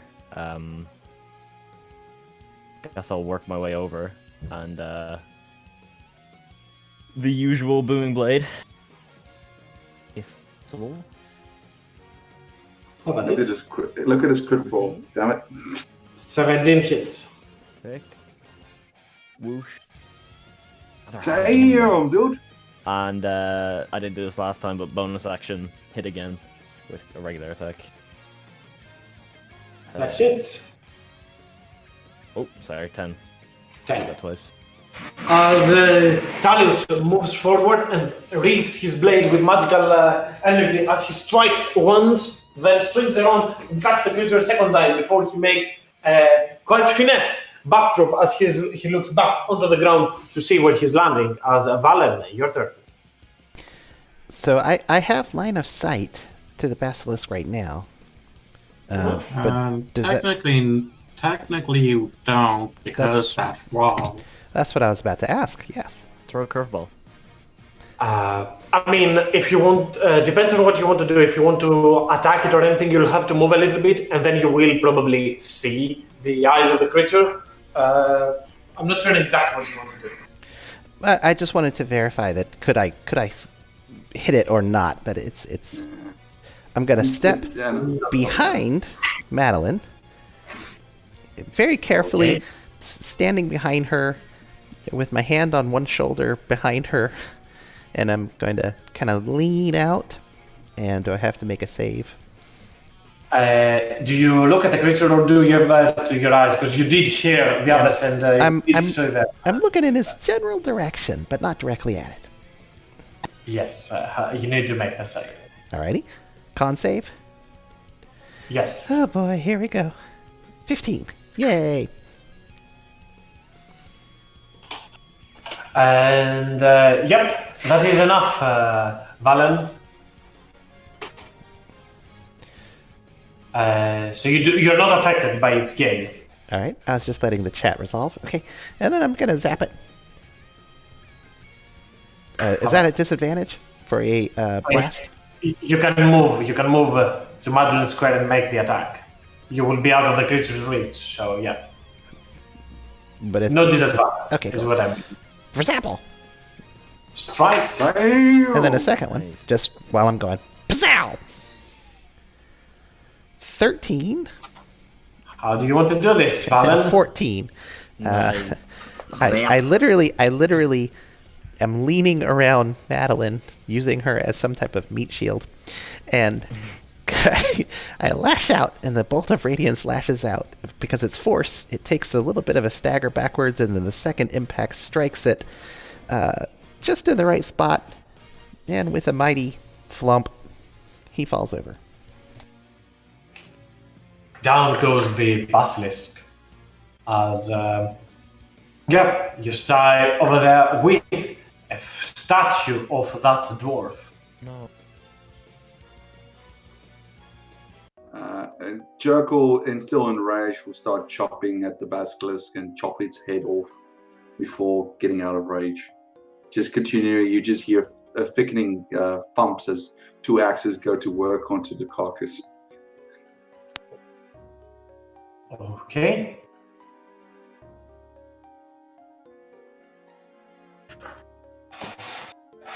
Since Madeline is going for a swift break, do you mind if we take like a 5-minute break now? I assume everybody wants to make a few stuff for them as well. Sure, go. Sure, Go. we could do a bio break. And what? Yep. Y'all in a Quick minute. break. Yep. See. So we can pick this up at a higher pace. I assume everybody is here. Well, quite fast for me to assume. Valentinius, you guys are there. I heard at least a few of you, so just saying. Yepers. I think Gallus is still gone, but he shouldn't Yeah. be too long. Yeah, No, I'm here too. I'll give you a moment with yourselves as you've killed the basilisk. Yet this place still seems in ruins. Everyone, all right? She'll slowly open her eyes. No one's a statue? None of us Not are that I can statues, see. at least. And Thank God. I'm imagining by now Nautilus shrinks back down to regular size. Doop, doop, doop. Mario sound. Yeah. Very well, I suppose that's what's causing the problem, but very odd that it's just this one thing. I do not believe. Jerko picks up the head and looks at it like, why do I have a feeling when there's one, there's many? Well, it would be a little odd if it's able to turn things to stone. Maybe it's very possible they turn each other into stone. You think? Maybe there's more of it. I don't think it's super likely. But I don't think this is the only thing here. Just because there was that wounded fellow up above. and Yeah, He wasn't Yes. a statue. So, this Well, is true. He was caught seemingly in rubble. So, did we hear something about this place having an earthquake or something? perhaps, but maybe something caused it. The thing that concerns me is just, I told you, bodies were dragged, fighting, nobody made it out. And if this creature was responsible, would there not have been more like him? The poor dwarf? That's the other thing, too, is that we handled it. I mean, we're a little... Jorkle Hearth, you look a little banged up, but it didn't seem that particularly strong. If there was a group of adventurers, I'd understand if not all of them made it, but just one, I feel like they should have been able to handle. True. But as you said, as Jerko goes and he's going, and he drinks from, he takes a flask out and he starts drinking a bit of alcohol to quench his thirst. I'm just using the amulet of drunkard while they continue their speech. I suppose we best just be ready to cover your eyes if you need to. Or just be careful. I think we'll find some more things that we have to fight.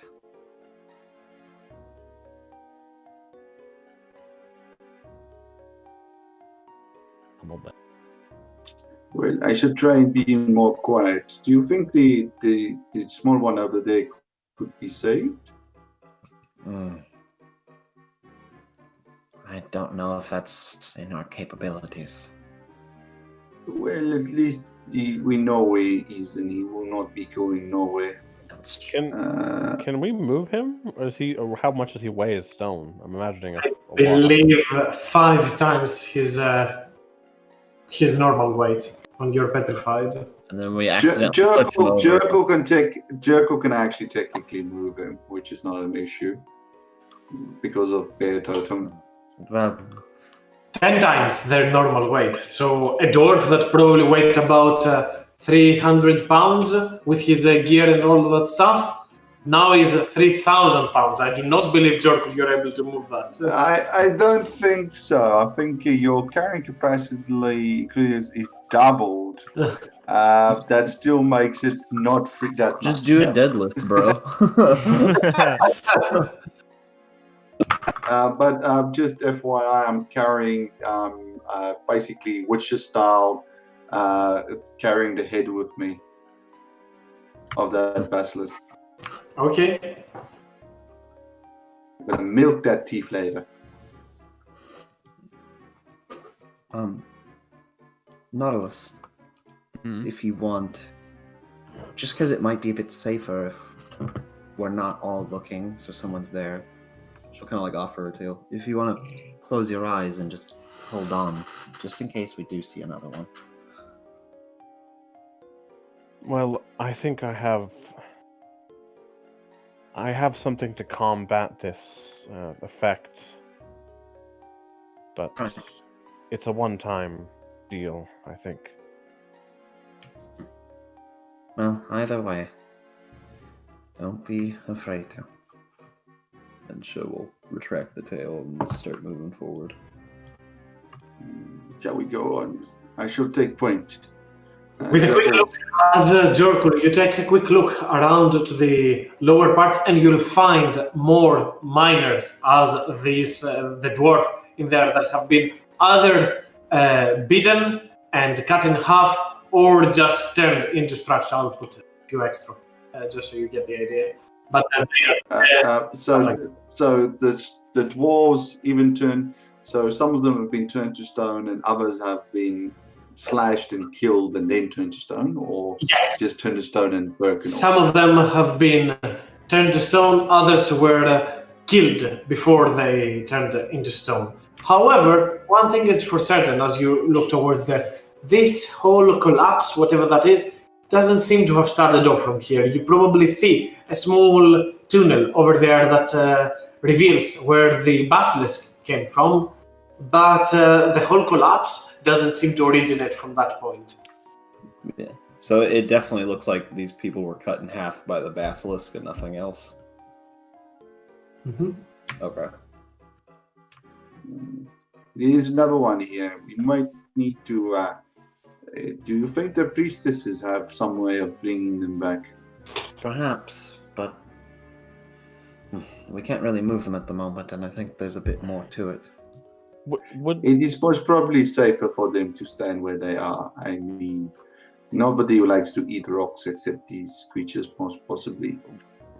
Would Nautilus know the severity of this? Like he eventually will get the greater restoration, but yes. You know that as I will quote what the Heart Warder said. You only know that.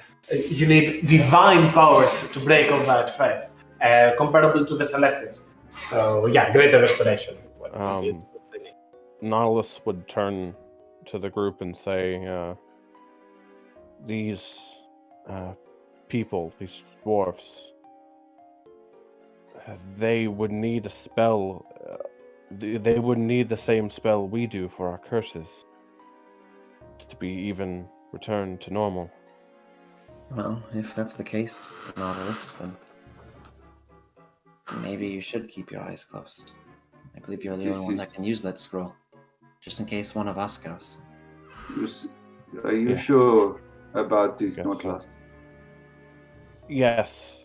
This being petrified to stone, it requires a higher divine power than I can use in the moment. I mean, with that scroll of summoning, I could, but I could only do it once, and... you believe that priestesses will not be able to help either? No, we would have to get someone from the capital, and even then, maybe even not. This is something that's... Are they still, do they suffer are they aware when in this form? I don't think so. I think... Would Nautilus know about petrification? Does it? Joker wants to know if they're in this form and it takes a couple of days, do they technically starve to death even if they're in stone? No. As it reads, it's like they're restrained because there's stone covering their body. But are they completely stone? Or? Don't worry, I'll explain. Well, depends. Nautilus, make me medicine check. Okay. Alrighty. Normal. Hey, it's not terrible. When someone is petrified, time nor anything, age, stuff like that do not matter for them, nor food or drink. However, if you, for example, take their head off and then reattach it, they are still headless when if you ever kill them. Oh. So any change to their physical form will be forever like that. Yes. They are in a state of suspended animation. Nothing will happen to them over the time they're petrified. Well, theoretically, I guess they could be greater restoration. Have it cast on them in 100 years, and they would still be the same age. But we need to be very careful around these statues. If one would get damaged, if an arm was broken off, it would be broken off when he gets turned back. Then we must inform the kin, let the kin sort out their preparations and bring them back. But for now, we know now what happened to the dwarves, but we must probably find out. Did we leave that young one? Was he dead? No, he's fine now. And we There's left still him, more of them. and we left him alone up there. I mean, he couldn't walk. What else are we supposed to do? Or just You're the I one am that insisted curious. you come over here. Yes, but I did not expect you to leave him alone when we don't know. And Jekyll starts jogging quickly back towards the kid. Nautilus would walk up to Madeline and, yes, I think I might take up your offer. If I'm the only one that can fix something like this, it's important that I am not affected. So I'll put my trust in you, Madeline. Of course. Valen, if there is anything you would like to be doing, because I see you're still standing over there next to the dwarf. Just making sure. No, I was just listening. No worries. Just make sure. As Jorkul, you move towards him, and the human, starved, turns towards you. I don't know. We heard the bang, a loud one, and then it came from below, deep into the mines. Then everything just started falling apart. I got knocked out rightly after. Can you move, boy? Can you move, or do you need to help outside? He crawls. It is in excruciating pain, but he's able to at least slither to the floor. You've done enough. No, don't bother until you've recuperated some more. I am just more concerned. The Jekyll kind of walks over to him and kind of picks up the boy just by the scruff of his shirt, kind of like almost as he's crawling on the ground, just goes right on the back of his back and just grabs a piece of his clothing and basically just lifts him up and starts carrying him to the exit. Okay. I'll give the others a few more minutes as Jekyll moves towards there.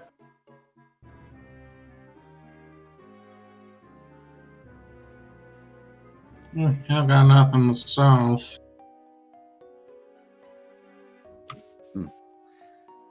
Well, I suppose we should look a little bit further to see if there's any more survivors. Holy shit, there goes Turnock. Turnock been flying. Turnock just moves slowly around as he's just observing right now, not doing much.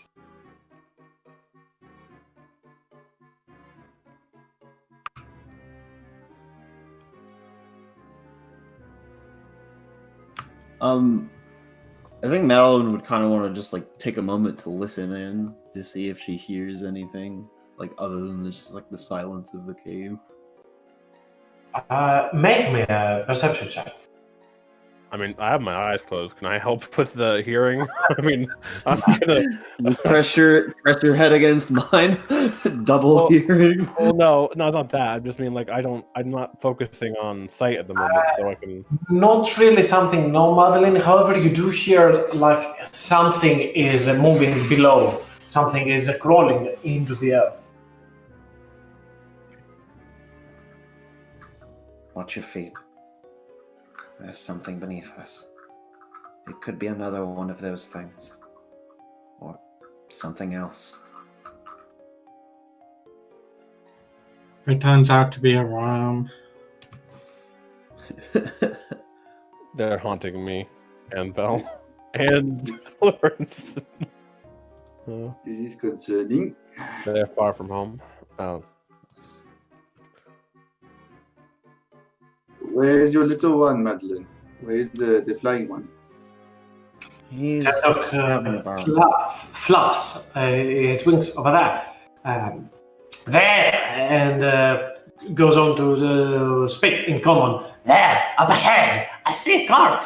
Oh, this will be a fun ride, as this one is blocked. Turnok moves towards there and looks up ahead. Wait, the cart's blocked? Both? This Ah, cart is blocked. Yeah, but Turnok can see another cart over there. Yeah. One of these situations, I wish sometimes I was like a warlock with a pact of the familiar, where you can just like look through your familiar's eyes. Pact of the chain, but yeah.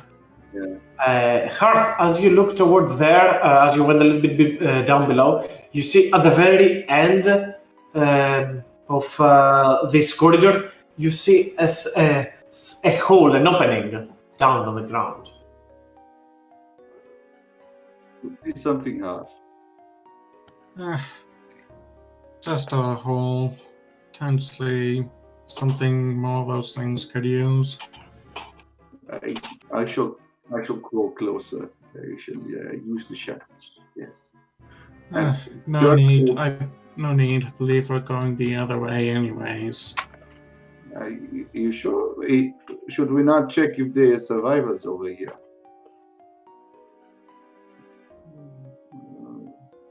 Curiosity, is it? Where's the? I'll move Jacob. you on to the next map, since you're going this way. Just a second. Jericho follows back and follows the rest of them, and it's like I have a feeling we are leaving stones unturned. We'll turn them eventually.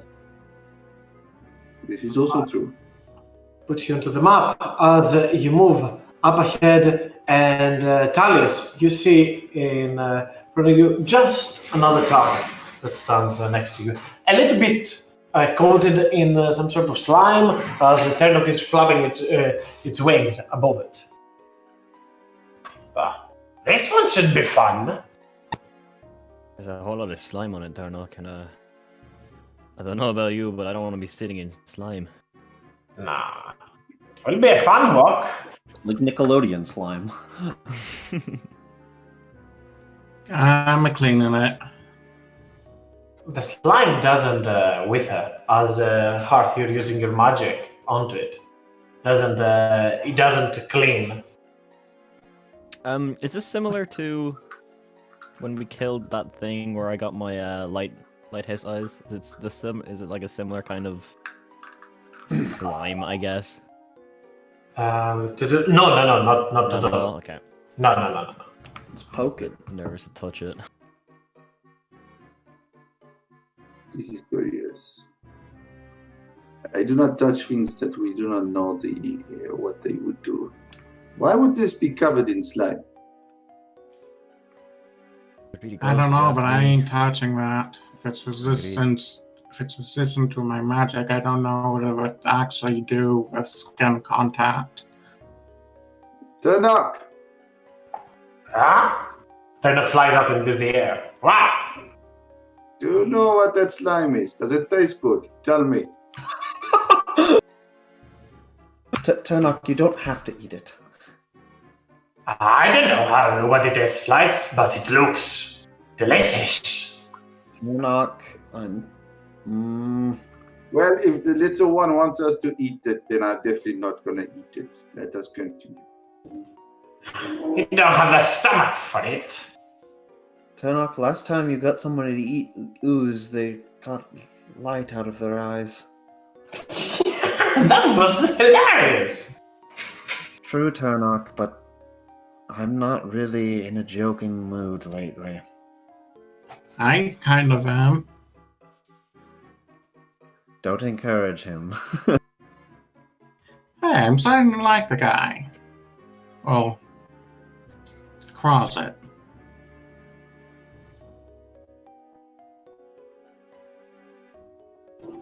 Jericho moves silently forward, taking a slight crouch approach, hoping that nothing sees him as he moves forward, scouting the area for his brethren. And sees something quite disturbing. As give me just a second, Jorgul, as you start moving towards there. As everybody is moving up ahead, Valen, you were the last one behind, so you are the one that is going to be experiencing this. As you move next to the cart, next by Talius, the cart itself will attempt to yikes!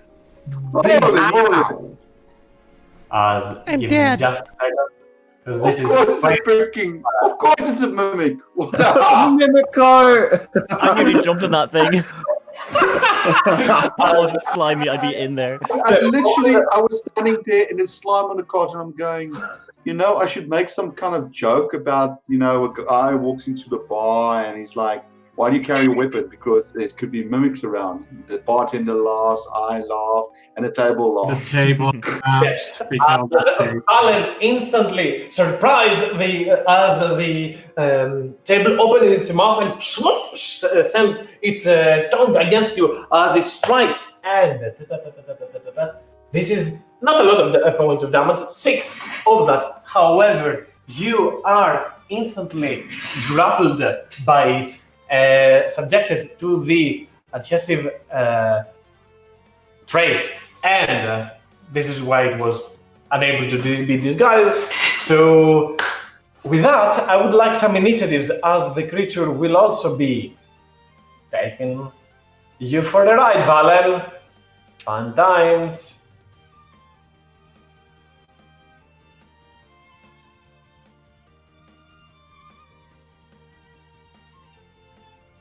Wait, it's taking Valen, like, down the tracks? Yes. Oh my god. I need Nautilus and Talius and Madeline, all of you, to make me some deck saves, as pretty much on the surprise round, it will move its full speed. Am I making this with disadvantage? Because I'm not. I have my eyes closed. Yes, Nice. it's true. There's a chance you even automatically fail at it. Give me just a second. I don't remember how blinded works on that. I feel like at the very least, Madeline would be pulling him with her, Okay. trying to dodge. This is his first. Roll me with disadvantage. Whoa! Guess who's joining Valen on the ride? Guess who are joining Valen on the ride? As Nautilus and Madeline are all stuck as the cart starts running up ahead. And that is not all of it. As the car starts running, and just a second. Before you go, Jorkul, before your turn, you notice, as you're taking a look at all of those remains next to you, you notice that there are only bones, no flesh, but there is still a brain left intact. As slowly from above, this weird floating orb creature starts descending next to you. And I need to roll initiatives for Grels as well. Oh Ah, This is oh shit. no. It's getting worse and worse by the second. Jorkul, your turn. You are into the trajectory, into the path of the mimic. So you might want to try to stop it or try to do anything to it. But keep that in mind. You are on its track. It will then go through that. spot. So, Jorkul, your turn. Oh, this is so fucking bad. I can see this creature's right. Yes. Okay, Jorkul grabs a javelin, and I'm going to say this happening consecutively, and he throws the javelin at the creature, the floating brain that freaks him out a bit. And I'll do that with I'll do it as a reckless throw. That hits. Yes. Throws it at that, and then as he turns to right, he just sees this card coming towards him with Valen stuck to it, and this mouth going, and Nautilus and everybody stuck to it. And he goes down onto his knee and he braces on his shoulder on the track, and he's going to take it full on, but he's going to basically use, thematically, I hope you agree with this, but he's going to basically try and oppose strength test. He's going to basically try and stop this thing from moving. As your second attack, sure, make me an attempt to grapple that.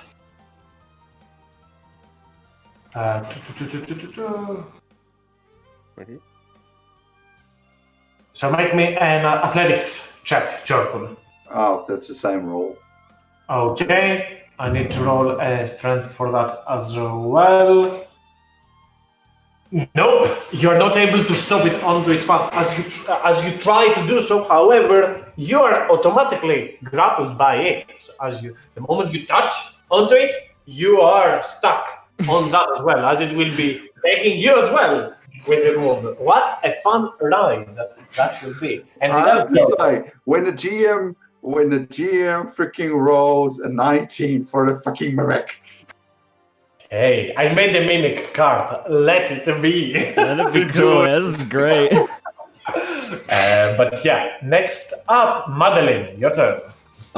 So I'm grappled by the cart, correct? Yes, you. But I'm not restrained, so attacks wouldn't have disadvantage, would they? I believe only attempts to get off the grapple have disadvantage. So no, you're not. Okay, we're gonna do this method then. She's gonna lift up the glaive. All right, we're putting this ride on reverse, and I'm going to cast Thunderous Smite. Okay. Hell I'm yeah. gonna try to angle it from the front, and I'm just trying to knock this. It'll probably knock all of us prone, but it'll stop it. So she's gonna try to hit it. Hits back at Italius. That Flies hits. the other way. And I'll roll the damage. Okay, well, not a lot, but it's gonna make a strength save. Oh, come on! The strength, the dice is with this freaking mimic today. Oh, I love this because this is getting better and better by the moment as Madeline fervor and fury against the cart, but you are able only to barge it a little bit as it tips to the left side only for just a moment, then strikes down on the floor again as it continues going off faster and faster. So, second attack, if you may. Yep. And that hits. And I'm going to put a little oomph for that. Try to destroy. Probably won't kill it, but trying to destroy it before we crash. A powerful hit indeed, Madeline, as you turn and strike a second time with a radiant smite as you cutting through the mimic, and it charges its skin as you see its mouth quickly shifts position all around the cart and turns towards you. As next up is slowly up ahead. Go ahead, Jorkul. I'm just imagining it's like these people stuck to this mimic cards, and I basically put my one foot on each side of the track, trying to push this, and the mimic is still going forward, so I'm basically skating on the track. Yes, as the Grell will move closer and slowly float towards Jorkul, as it will make 2 attacks against you. One with its tentacles, and one with its beak. None of them will hit as the creature slowly descends on you and tries to harm you as it still floats into the air enough to avoid the trajectory of the mimic. As next up the Mimic will be taking you again all for that fun ride. Give me just a second. All the way here. And on your way, you see the end of the line as it is going with speed, with more speed again and again as you're about to cross quite soon. On your way, as you're descending down, you see more Grells slowly floating down towards you. Before that turn, at the end of that the cart's turn, I'm going to use this on it. Before the end of the turn, however, I did not play its turn. On its turn, it will make an attack on Madeline, because it has the grappler, and Madeline did score quite a powerful hit against it. So this is on Madeline. That is a hit. So now goes your stone rune. So Madeline, you suffered 9 piercing and 1 acid. Before he does the stone rune. Can you want to play that way? Mm-hmm. You need to make a dex save. Oh, the hellish rebuke. Well, he beats it. Best mimic ever. Mimic cards are now my favorite monster. Is that wisdom roll? Is that wisdom roll? No, it's a dexterity save. No, for Nautilus's thing, because she's doing that before it. Because she's just blasting it for biting her. No, one at the moment. I believe Nautilus does it right after the end of the creature's turn, correct? Yes.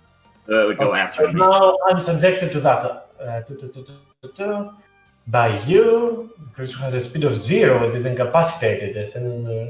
You will not enjoy that, Nautilus, but first let me roll a wisdom save.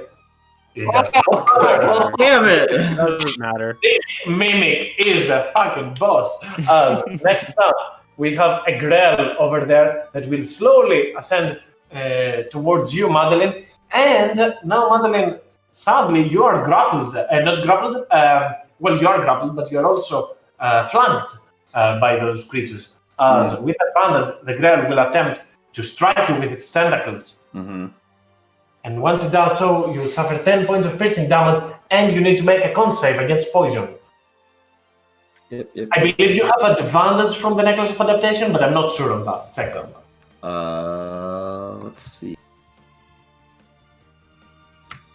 Saving throws. No, it's just inhaled poisons. Okay. I have fight music on. Oh, okay, lovely. Okay, which is fun though, because now you're paralyzed, but you're also grappled by the Grell, so you might... Now I'll die! No. You might be detached by the Mimic. However, the Grell has a second attack against you. Advantage, yeah, because he's... Oh my word. It would be a critical nonetheless, but I do believe, Madeline, you have an adamantine plate? That's me. Nautilus has it. So 10 points of damage as the Grell grabs at you and tries to strike at you. Talius, you're up next, and all your friends just went all the way down there. Yeah, I guess I can only run. Okay, I'll run down. Right, 40 feet to here. I guess action dash past this guy here. I don't really have anything. Let me check my spell. I think that's my turn anyway. Unless I have a bonus action spell, that'll help. But okay. Yeah, that's me. Nautilus, your turn. I'm gonna look around and apologize to the group at the moment. And I'm gonna take out the hammer. And I'm gonna slam it against the side of the cart, and I'm gonna cast Thunderwave. On all of you, I assume. Yeah, it's level 1 Thunderwave, but just I want to knock it off the track. Is what I want to do. Everybody, make me a con save. Everyone has a +2 to it. Oh my god, you have to get a high roll. No. Someone high roll. Look at that Mimic! Look at that Mimic! A Mimic is unstoppable. All right. This is the big Okay. that evil guy. All right. The bonus. Then I'm going to use my bonus action. This is gonna be a freaking Reddit post about the mimic, the TPK. The people that's Actually, wait. Horrors. Question. Can I have bonus actions before regular action? Yes. Yes, of course. Okay. Well, then the hammer's going to light up with lightning, and it's going to like channel into my eyes, and I'm going to use the stone rune. And for my reaction that I will immediately spend, I will give the mimic disadvantage on that con save. Oh, you can't do that post, can you? I would just. No, the thing is, I would not mind that. Let me think. I mean, technically, you could have done it. Sure. Why not? No, I'm not gonna do it this time because if the role was different, this might happen in different succession. So I'm not gonna allow that Nautilus. Sorry for that. Then do I keep my rune? Yes, you're free to keep your room. Of course, I'm not gonna expend it for you for no reason. Alright, well, then... Shit, there's not much else I can do bonus action-wise. Nope. Do we take half damage on a save, or are we clear on a save? Yes, half damage, and you're also resistant to that because of Madeline, so you suffer like 2 points of damage. Oh yeah, right. Did anyone fail? No? No. I should have just failed, so you got knocked off the cart. So, Well, I'm paralyzed, so. but everybody did take 2 points, Yes. including the mimic. Yeah. Butthole. A mimic took 4. Yeah, the mimic took Haha! full of the save. I'm not extending the aura to him. Yeah, but at least the growl also took a hit. Yes, and it also detached itself from Madeline. As next up, Valen, your turn. I'm kind of stuck. Kind of sucks.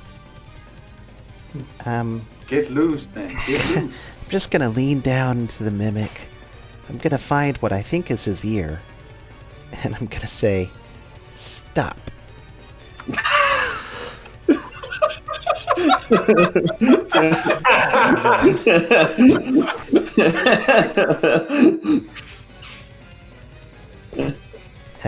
But I'm gonna speak a word of radiance when I do that. Okay. Are you doing it at a certain level? You can have an inspiration because it made me laugh and giggle and oh, here it is, the mimic now failing attack. Roll me that 2d6. the whopping damage. Rolls double 6. Oh, close!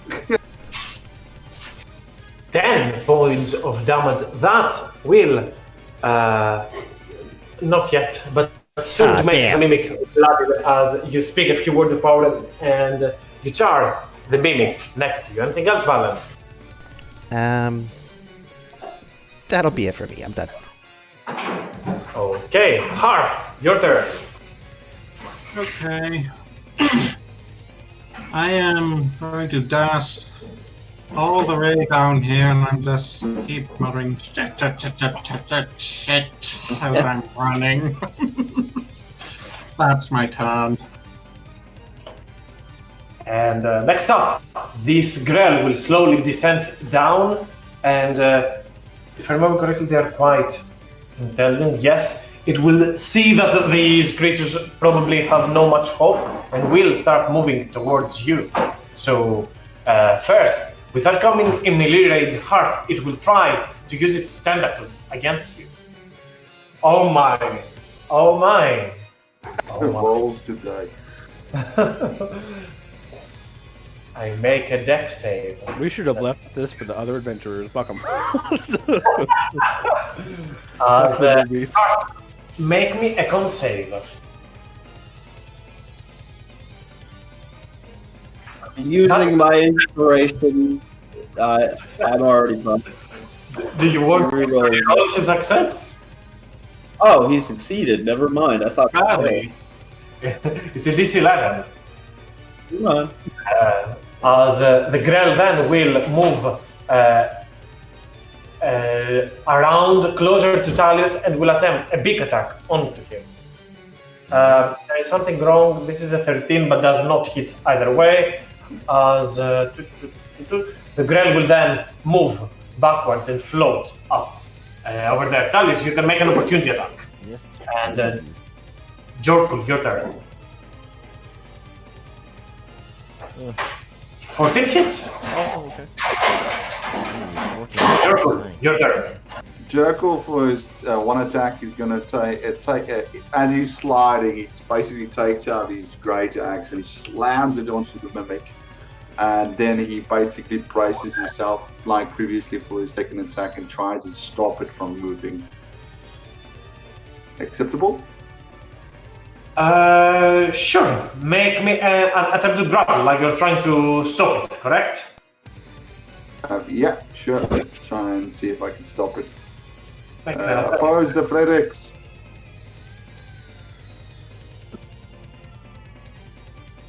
Here it is! My champion! Okay, now I'm using inspiration. Do I re-roll this or what? I'm really rolling advantage. I believe it's just a normal reroll. It's a normal roll, regardless. Okay. Fuck it. There's Let's see. Oh, come on. Oh, shit. It's unstoppable. Can I still do a normal attack or what? Yes, you can make an attack. Yes. Alright, if it's too powerful, I think we just roll.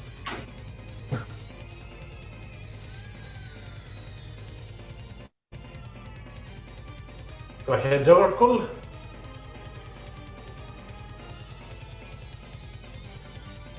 I hate this thing. Whatever it is, it is It just. does not. Jorkul just tries to hack it down, and that mimic is moving so fast. Jorkul is losing his balance, trying to put a stop onto the hype train, but the hype train won't stop. As all the way up ahead, you see another Grell that slowly moves a little bit below, so it can reach at you with its tentacles when you will indeed move towards it. Madeline, your turn. I don't think I can do anything because I'm paralyzed unless I can. Correct. You can repeat the save at the end of your turn. Wait, let me check something. Like, am I conscious? Can I just like? You are incapacitated, paralyzed. You cannot take actions, pretty much. I cannot use a spell that does not require somatic or verbal components. You cannot. You do not have actions, pretty much. Okay, Misty stepping and ragdolling out of the cart is not an option. I guess I'll just die. Make me that con save, pretty much. Yeah, doesn't matter because I'm still in the cart, but I'm not paralyzed. And before the next one goes, another Grell will slowly move towards you, and now in opposite succession, it will try to use its tentacles on you, Talius. Does an 18 hit, Talius? It does, yeah. I assume no shield, so that is 8 points of piercing damage as the tentacles wrap themselves around you, and you can feel the piercing against your skin as a jolt of electricity goes through them. And I need a con save from you, Talius. There you go.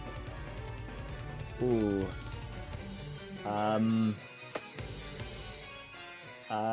I'll use my luck blade. Wait, I'll extend the wait, charge. wait. Oh, I'm waiting. Never mind. I'm not waiting. I'll use the luck blade. It's a constant, yeah? Yes. Okay, cool. Yep. There goes my luck blade anyway. Give me just a second, because next up is, we all know, the Hell Train. Give me just a moment. I'm trying to find the table. Here it should be. No. 50 to 59. Here we are. And let's have a good old-fashioned cross. The cart moves all the way to the end over there, and I need. You know what? I'm not gonna ask you to roll a dex save because I don't believe it's fair to ask for a dex save here. I'm just gonna roll the damage of it, which is quite a lot. As the mimic moves forward and crashes, make me a dex save for half damage. I will allow that. Because it is 55 points of bludgeoning damage. As the mimic will cult at the very end, tilt and hurl you all off onto these snakes. Oh yeah, Jorkul does have advantage. Okay. What's I'll the use my DC? inspiration to reroll. That thing isn't a mimic, it is the devil incarnate. Does the mimic die at least? Oh, come on! Same goddamn roll! Bye, Nautilus. It's a pleasure. Part is, the mimic does not die from this, but it suffers a terrible blow from all that. So, Okay, Nautilus, since you're one of the healers, you can get my inspiration for one more reroll for you. Oh, I'm really sorry you wasted that because I'm not gonna roll above the fucking.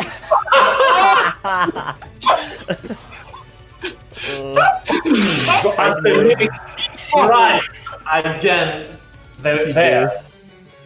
And 55 or 27 for those. 33 health left it is. Okay, and we're allowed to use our inspiration after the roll. You're allowed to use your inspiration after the roll? Yes, indeed. Let's do that. It's every long rest that look like comes back up, right? If I remember correctly, yes. So, Valen, 27 points of damage against you, and the mimic hasn't made an attack yet. What was the DC for the dexterity? 14. Okay, so Yeah, I'll Jorkul's take good. half, okay. And Jorkul, this is against you. Yeah, that hits. For Fine.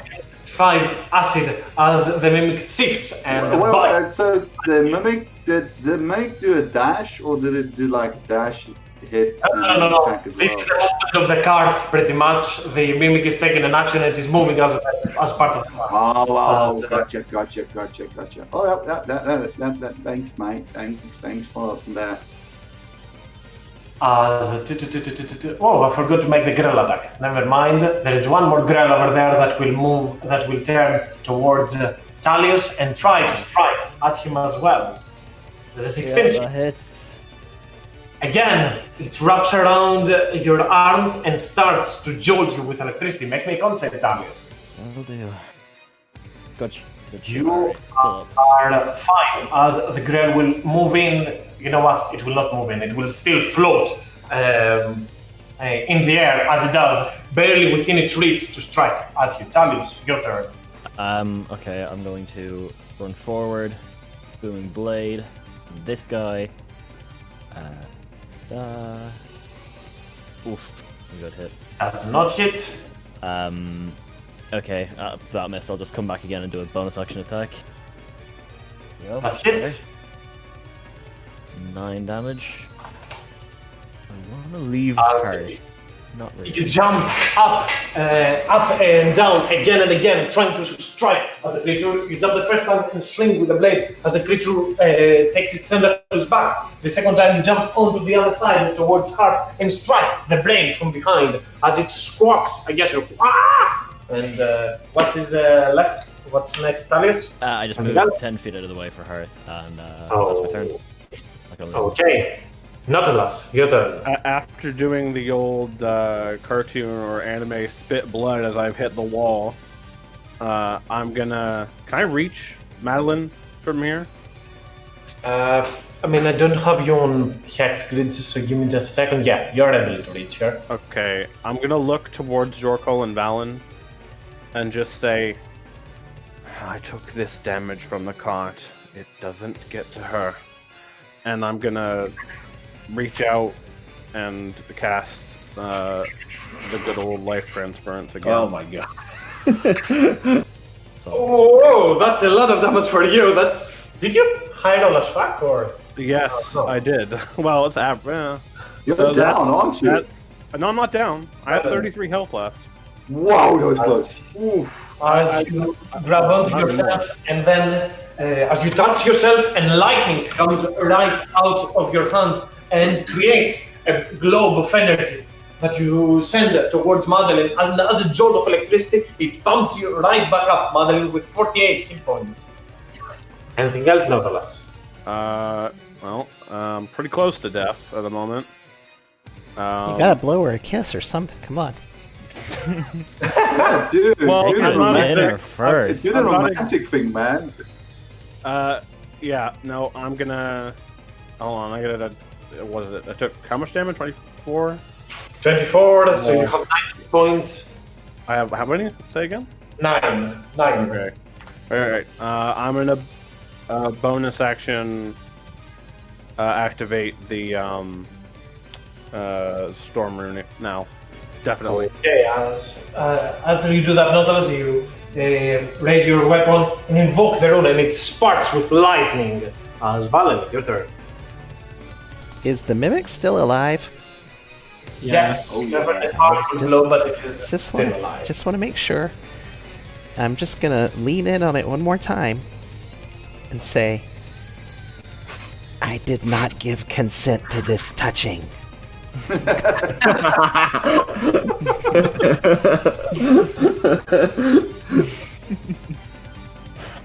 Roll me the 2d6. Bad touchy. As the mimic is... give me just a second, because my head was just went off battery. Did we just lose him? His headset just clonked out. Possible. Or it might have been the weather just finally got to him. He muted, so I don't think it's Oh, okay, now. Oh, you know who I'm blaming for this? the mimic. No, not Turner. Not even half who went in front of it. Not even this. You know who I'm blaming? Okay. The flaggers. The Fine. people that caused the flagging. The emotional flag of death.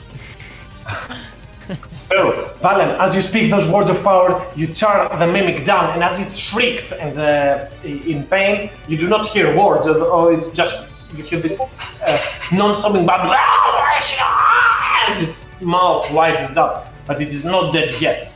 Anything else, Valen? Valen? No, that was it for me. Okay, and Harf, you're next. Okay.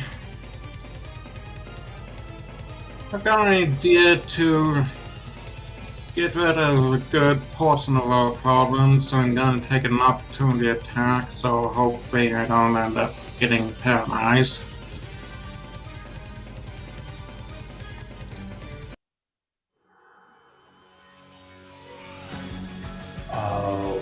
Okay, you took disengage, you said, right? I'm taking the opportunity attack. Oh, okay, sorry, I lost the first part of that. Here it is. It does not hit. You're fine, Harf. Okay. Coming out the counters. Get out of there quickly. You got to steal them in. And once he is out of there, I'll be holding an action for... Oh. Well, yeah, wall of fire. I see. Though. As your flames go starts reeking out of your hands and your eyes, as this Grell will move closer to you. Talius, it will move over here to get the flanking bonus because they are quite intelligent creatures. And 21 hits, I assume. Yeah. Make me another con save as tentacles come raining towards you from every side, and as they pierce you, this jolt of electricity tries to give you. This is a fail, so that means you are paralyzed. so I can't move or anything for the rest of my. You cannot move or anything. As also the creature will make a big attack, but it hits for 6 plus, because it is a critical since you're paralyzed, an extra 4 points of damage as the Grell wraps you with its tentacles, and as it jolts you, it keeps you still as it comes right behind you and starts pecking at the back of your neck. Jorkul, you're next. Jorkul basically has a thing when we hit the floor, and he's standing and hits the rocks, and he dies. Doesn't take too much damage, but it still hurts. He rolls up to see Nautilus almost stretching out to Madeline, seeing Madeline waking up from pain, and Valen screaming at the mimic, or not screaming, but telling the mimic, "Bad touch!" As Jorkul pulls out, grabs his two-handed axes in his hands and just goes blind with rage, and suddenly just jumps on top of the cart and just starts swinging and pulling at him. Bonus action, rage. Is the mimic still alive? Or... Yes. Oh, okay, cool. And then he just still starts alive. smashing it with his giant great axe. Like, and he's doing this at reckless. And let's see, first attack. The first attack hits and will almost certainly kill the mimic. As Jorkul just slams the great axe into the middle of the mimic and cuts it in half, splitting it as it becomes this green monstrosity. And then he runs forward and he's enraged towards it, kind of hits it, and it dies. He just kind of jumps over and starts running at this thing, screaming on top of his 15 lungs. hits on the second one as well, so roll me the damage for that. 16, a powerful hit as Jorkul just jumps on it and hacks onto its tentacles.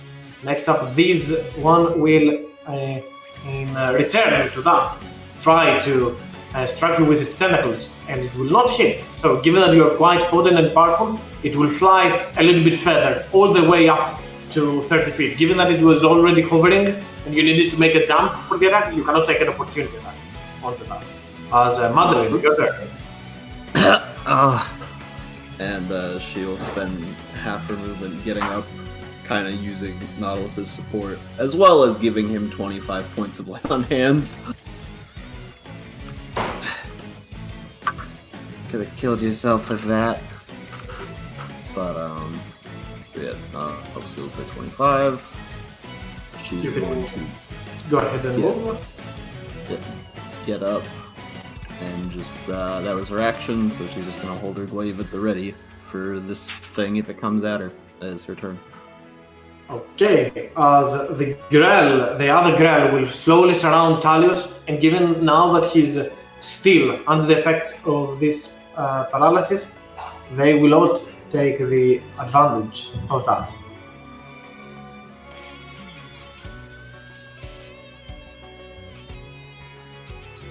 The attack hits, and it is also a critical hit because it's, as you probably have guessed it, I can't take reactions, can I? If I'm paralyzed? no, because you're paralyzed. So you suffer 3 extra from that, so that's 6. And that does not hit, as all of those have grappled Talios, and he's pretty much right now tethered in all of those different tentacles, all of those creatures grappling at him, and the mimic does not get to play, as it just becomes this corrosive ooze that leaves out the cart that was there at first, and as all of them are on Talios, they will keep doing what they do best. I believe none of them hit, as the Grell, as all of them try to squeeze you in with their tentacles and peck at you, your skin proves to be quite sturdy against them. Talios, at the end of your turn, you need to make a con save, and I believe half your spell is wasted, correct? Yeah, pretty much. I allow you, if you want, I don't assume that you want, but I allow you if you want to cast it and get Talios with it as well. No, I've got a more better idea now. Talius, you're no longer poisoned, so that means that you're not paralyzed. However, you are still grappled and restrained by all of those creatures. Nautilus, your turn. So assuming I stood up from my last turn, so I'm gonna move 15 there, and then I'm gonna. What's this? Is this one on the ground or is it really high up? This is 30 feet above the ground, pretty much. Alright. Well, I'm gonna walk. As I walk slowly forward, I'll just point my hammer up at it. And I'm gonna cast Guiding Bolt at first level. Okay, have at it.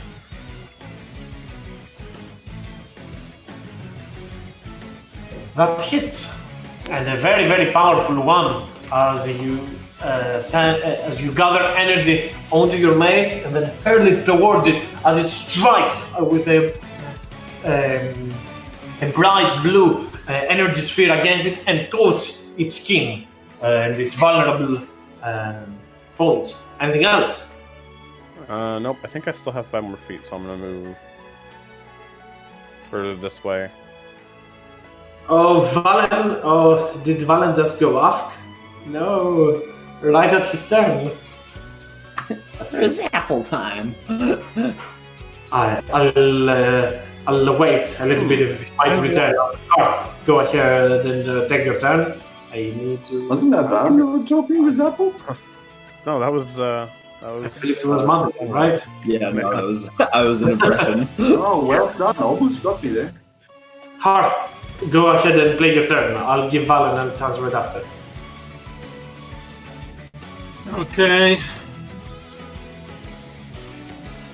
I'm going to do what I do best, and I'm going to fireball. But, Talius, you automatically succeed the save. And you can also, if you want, Talius, you do have a reaction now that you're not paralyzed, and you can absorb elements Yeah, if you that's want. what I was thinking. Hell yeah, okay, I'll do that. So, go ahead, Hearth, roll me the damage. that's some coordinated attack shit. The real ship.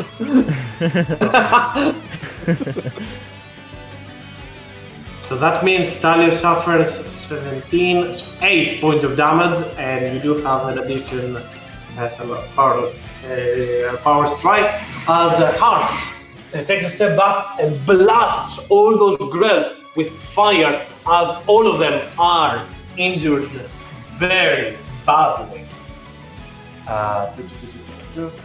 This one will start flying away, indeed.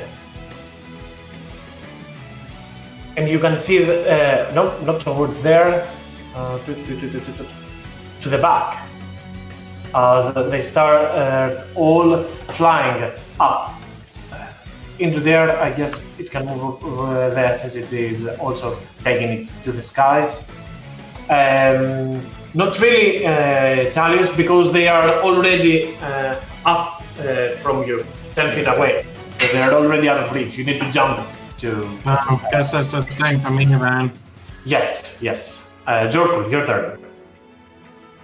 Raging Jokel just goes to claw. Jorkul, give me a moment. I'll roll the Eldritch Blast from Valen, because he might kill that one. Yeah, most probably will do with his apple. Yes. With advantage. Yes, the first one has advantage. The second one, it's a normal. So both of those hit, and with the 2 hits, yes, indeed, the creature will go down to the ground. So Jorkul, your turn. This creature is in the air. Yes. Well, Jerkle will throw a javelin at it with reckless abandon. How about that? And then we'll throw. Let's see first if I kill him. Does I kill it? Yes, indeed. As you go hunting at Grells and instantly throw them to the ground. Juggle moves there. Dramatically pulls out the javelin and starts running down to there, and that's my 40 feet. Okay, as Madeline, your turn.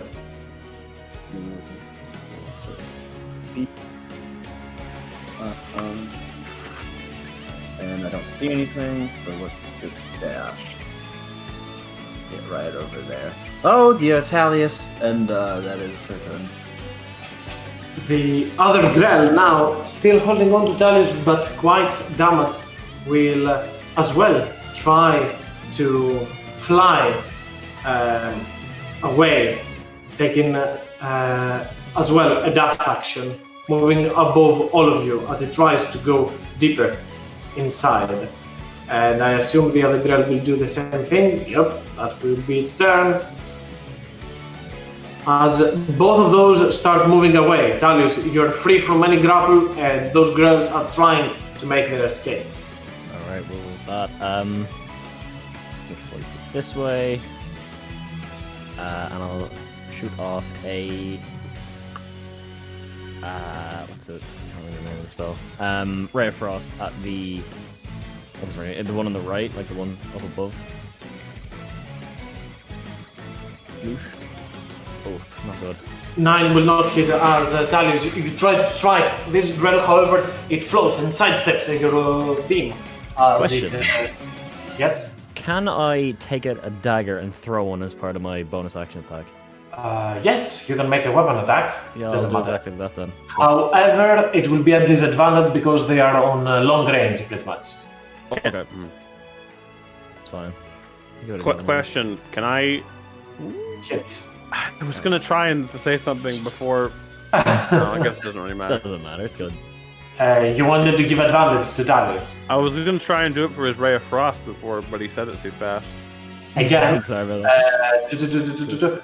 because this is how Roll20 works, and we are going quite fast. I'm okay if you want to grant him advantage to his raid. Is it a reaction to reroll? Yeah, Or it's a is it reaction. It's a reaction for advantage. Okay, I'll allow it this time. Though, as the dagger will kill this one, but you might kill this one as well. So go ahead, Talius. Roll me once again for your blade, for your Ray of Frost, I mean. Frost. Oh, Hits. Oh, this But this one is still alive, barely, and you're holding its movement, but still alive. Not a loss, your turn. All right. I'd like to just say that it's kind of like as I know it didn't kill it, but as Talius like goes to aim, like a lightning just sort of appears and like just guides his hand. Mhm. But that's my okay. So this guy's really high up, isn't he? 25 feet above ground. All right. I don't really want to continue spending spell slots, so I'm just gonna try and sacred flame it. Fuck. 2 1s. I failed, however, it is still alive. It is still alive. As you raise your hand above and try to blast it with the radiant energy, as wherever it's moved, a floating orb appears and erupts in magical energy. Anything else? Not a loss. Nope, just gonna complain that the one time I get something fails my save, it does 2 1s. Your turn.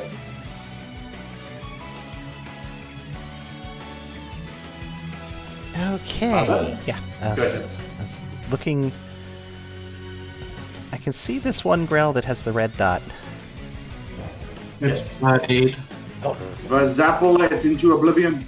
Okay, I guess I can do that. I mean, it's not unheard of. Right? For Zapple! It is dead, as it was left with 1 hit point. Son of a bitch! Just God damn it! to add insult to the injury. As Balin turns his hand up and sends a blast of energy, destroying that Grell. Nautilus visibly pouts. And then I'm just going to run up a bit. From where I am now, I cannot see any other monsters. So Yeah. I'm gonna stop and all done.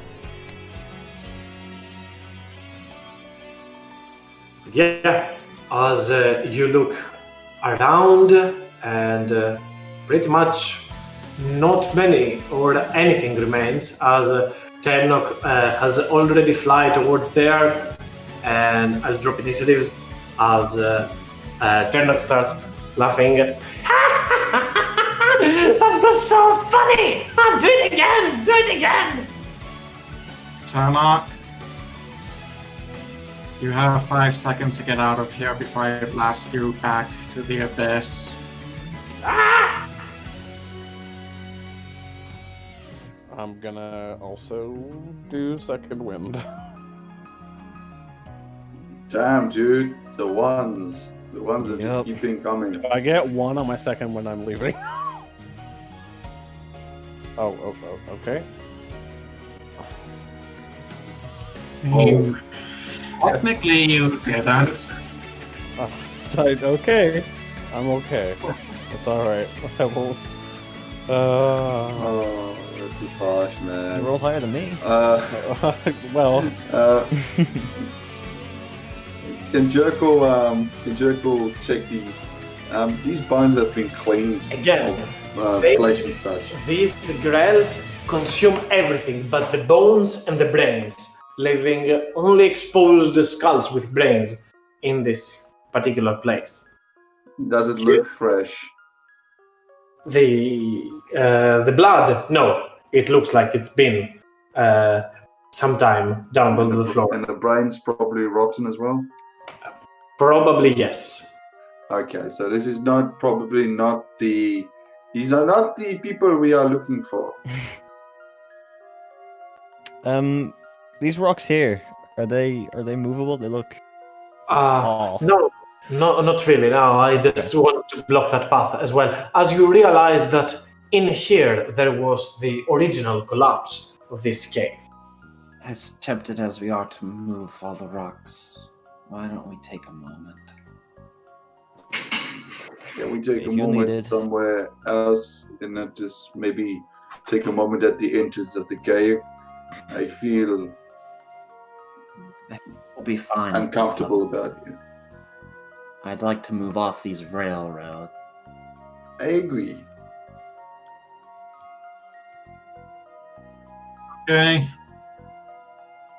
You guys can do that, but I'm gonna be busy burning the dead crows and mimic until there's only ash left.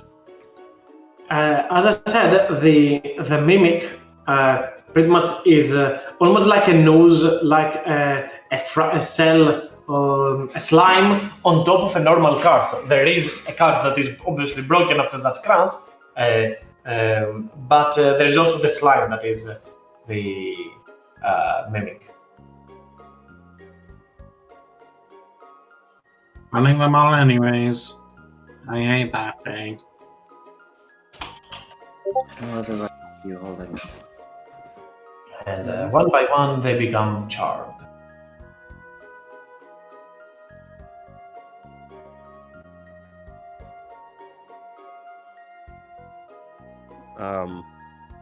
I'm probably gonna say that Nautilus is looking at his arm at the moment.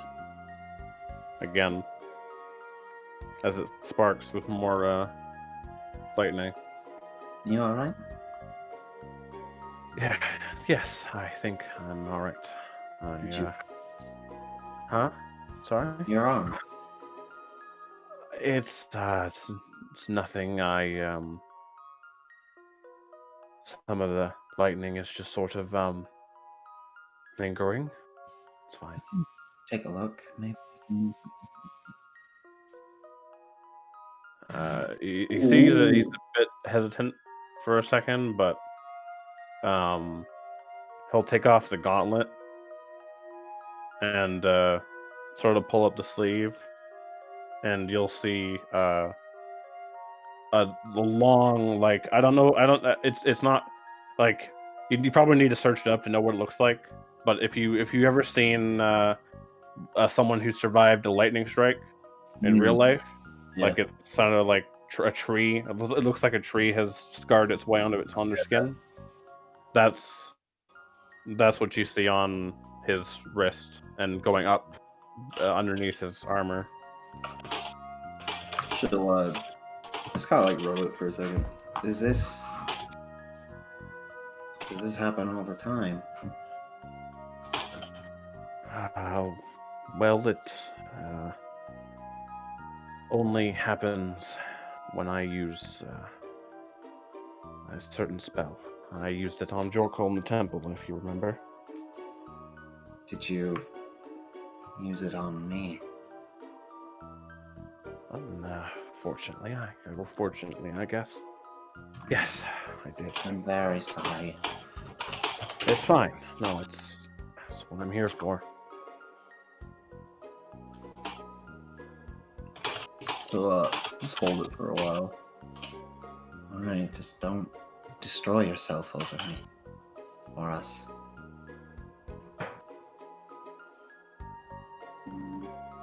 Then eventually she'll roll the sleeve back down.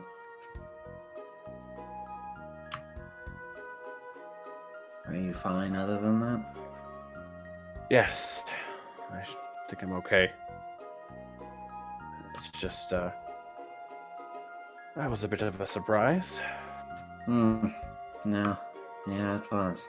I don't think I'm gonna trust, Tract anymore. No, neither am I. If you see any more cards covered in slime, I'm burning them. That's true. One should always dread the railroad. Oh, alright, we're short resting, alright? Yeah, I think No, so. maybe? Yes? Yep, I think so.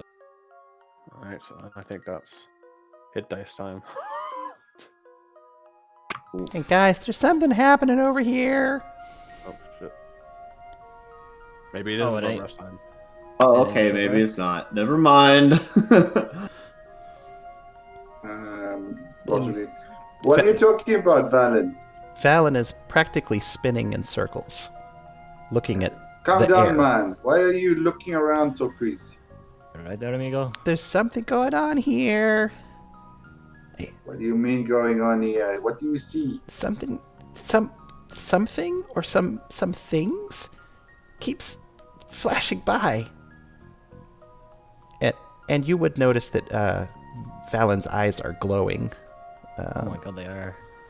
Not the eyes, the thing's dashing. Yeah.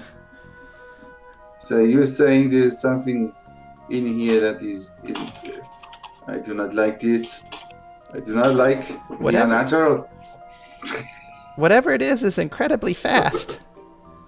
It's flashing through the walls? Does it look threatening? I don't know. I can't get a good look at it. It's going so fast. Oh, Yeah, we Wait. need to get out of here. it's a lady. It's a lady. Ghost?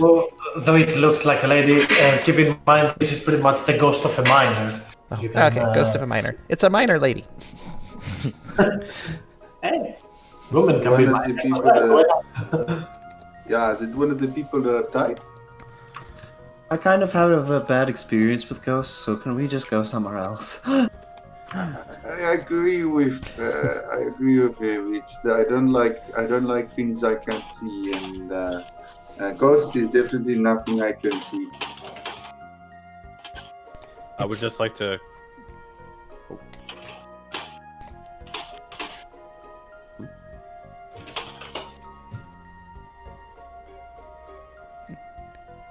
Well, let us go. Let's leave. Yes, I am leaving. I am going to the other side. I am going outside. Yes, goodbye. And you just see Jericho start panicking, kind of like. I already got Thinking aged something's once. gonna- I'm not in the mood to do it again. Well, she didn't seem to be I mean- attacking us, but No, thank you. No, thank you. I am Wait a going. minute. Bye bye. Talius, I'm are pretty you sure coming? they'd be. I'm pretty sure they'd be all throughout the mine, and they're not attacking. Then we can leave. Just suck it up. I think it might be attracted to you, Talius. I'm not into ghosts, okay? It's a little bit too far for me. Even for me, okay? Too kinky for Delius.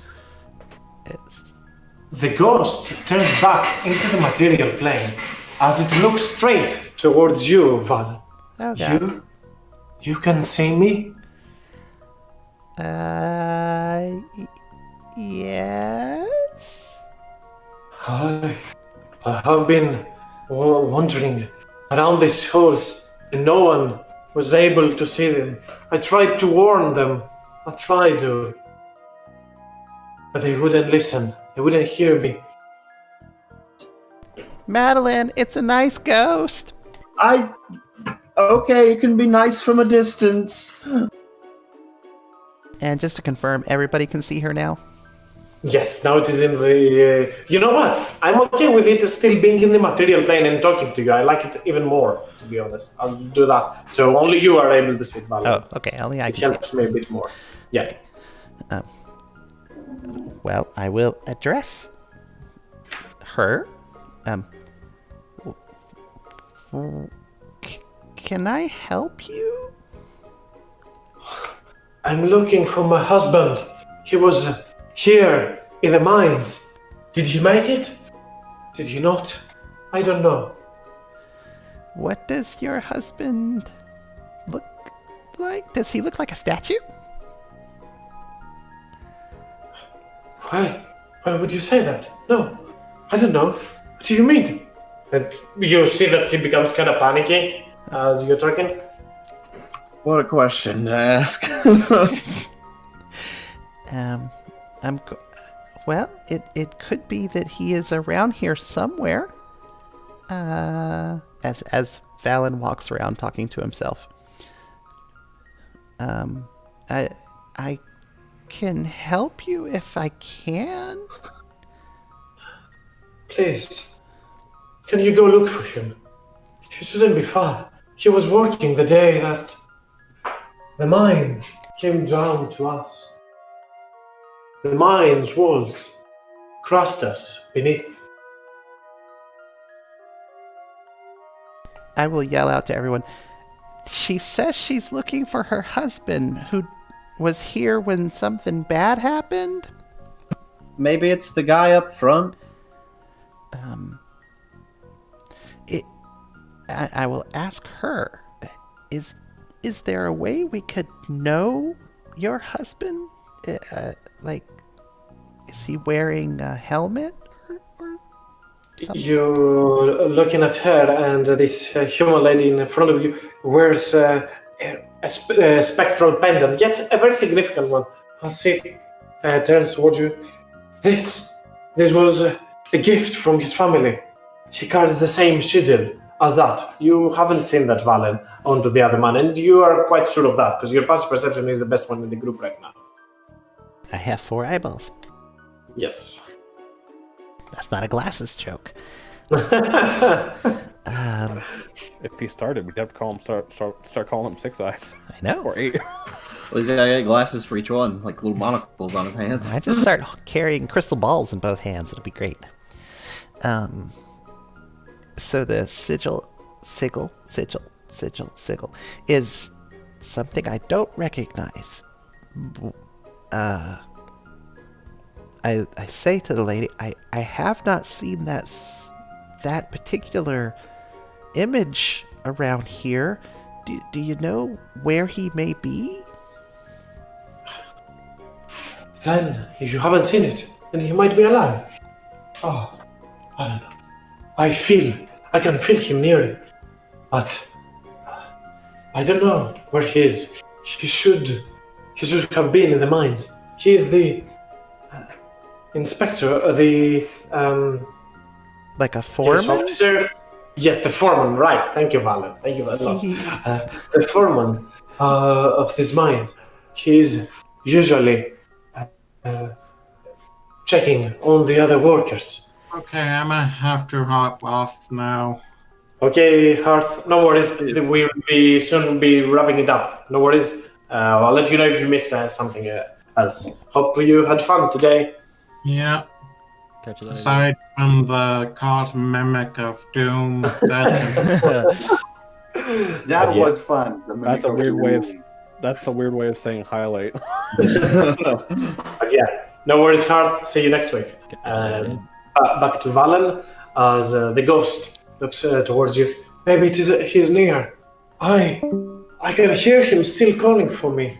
If you go towards him, I can follow you. I can't.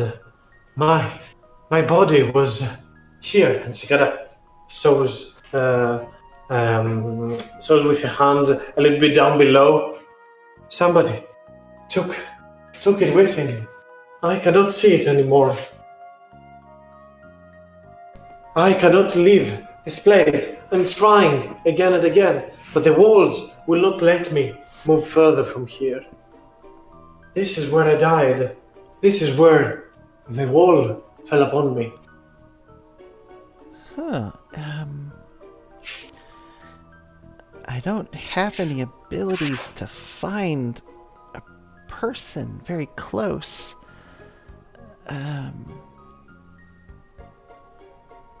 At this point, Nautilus is probably going to try and drag Madeline and Jorkle back. Unsuccessfully with Jorkle, but As Valen is talking to Thin Air. yeah. No. I come on. it might be one of the no. Jorkle, come on. No. You're bigger than any ghost. Come on. If it was, I'm just saying, if that thing starts speaking Draconic, I am leaving. It doesn't respond. Can you see me as well? It asks the rest of the group, but nobody seems to respond as they are all just wandering around looking. Then turns towards you.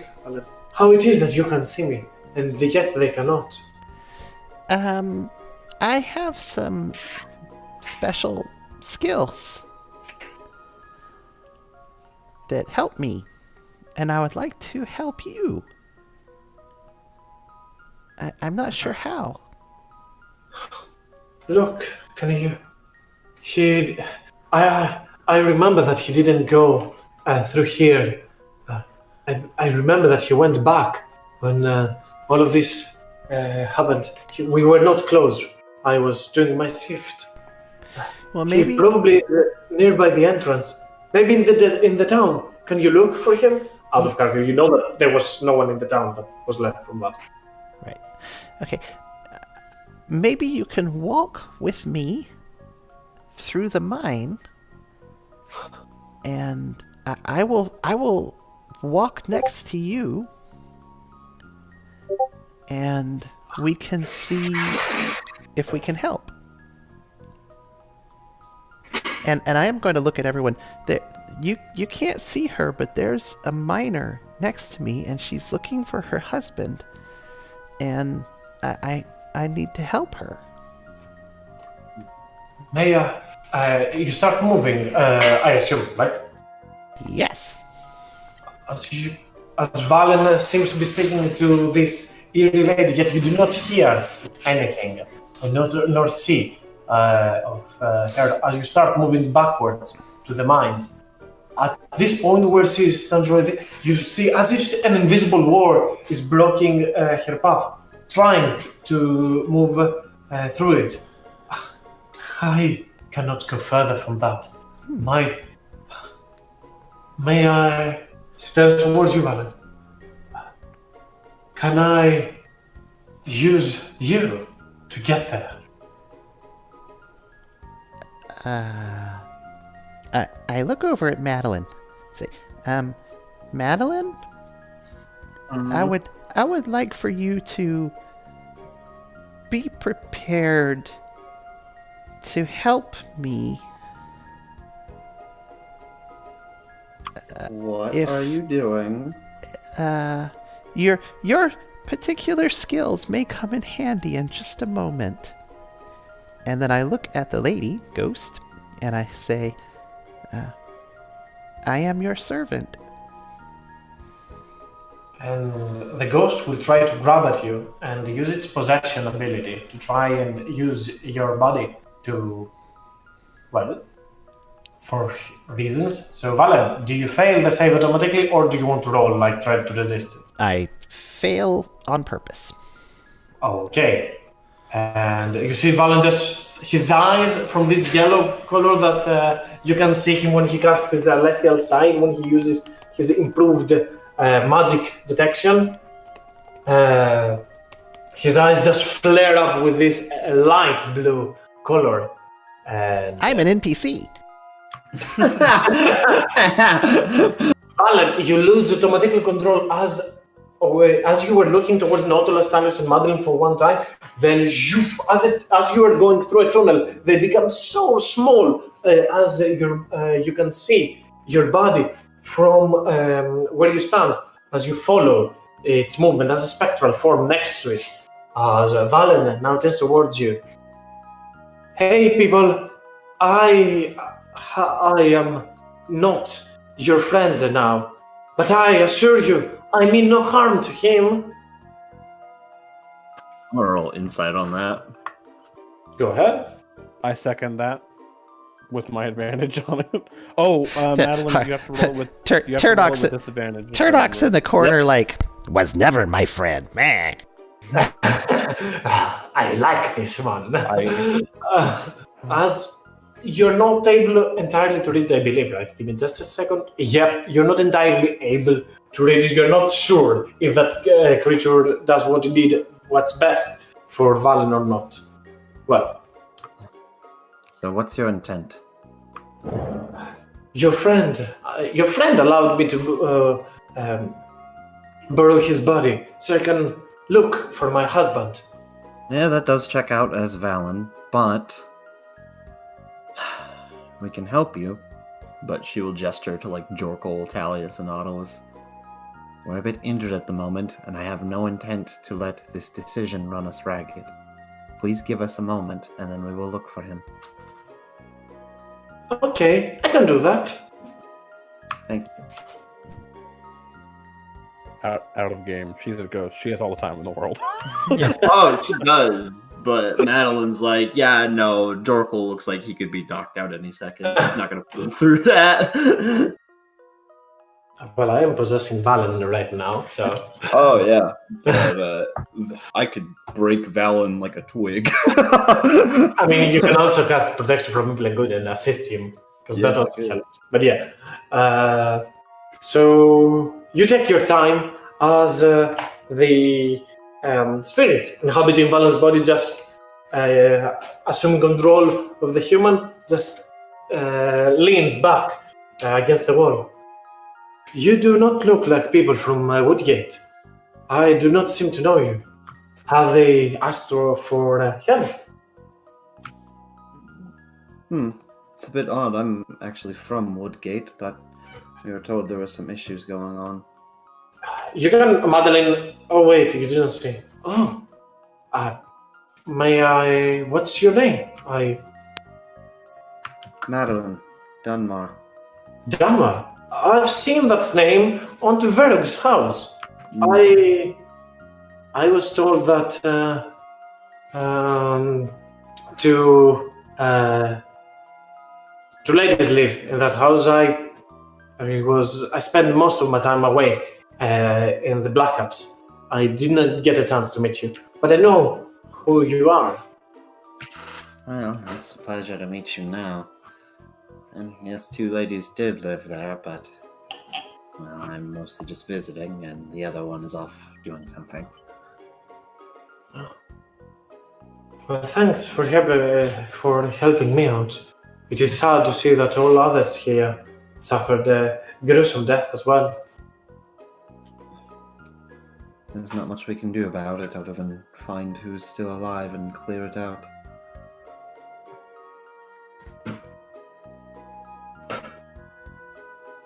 Okay, so pretty much you can spend your time and complete your short rest.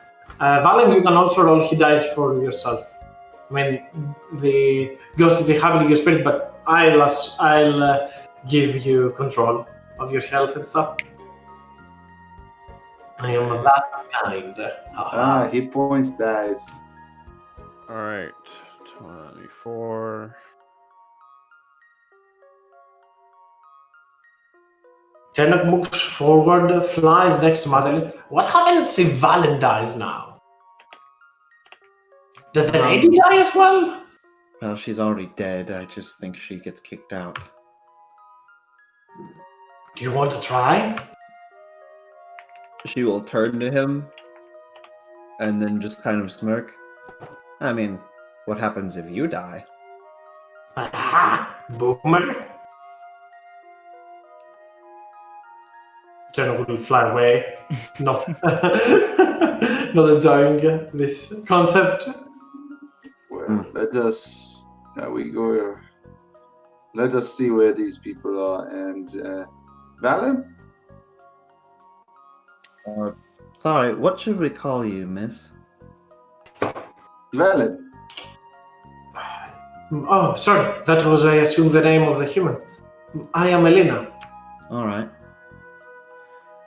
Elena, we already went up here a little bit, but there was another end that splits off, so we could either go back up there, or we could go down further, I suppose.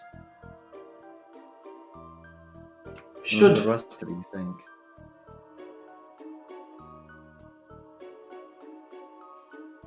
Or Miss Alina, do you have an idea of where he may be? He should be near the entrance. Maybe made a run for it. If you did not meet him in the Woodgate, then I assume he would still be somewhere here. I can still hear him calling for me. Well then, let's go up and take a look. Okay, as you return back to the first part of those mines.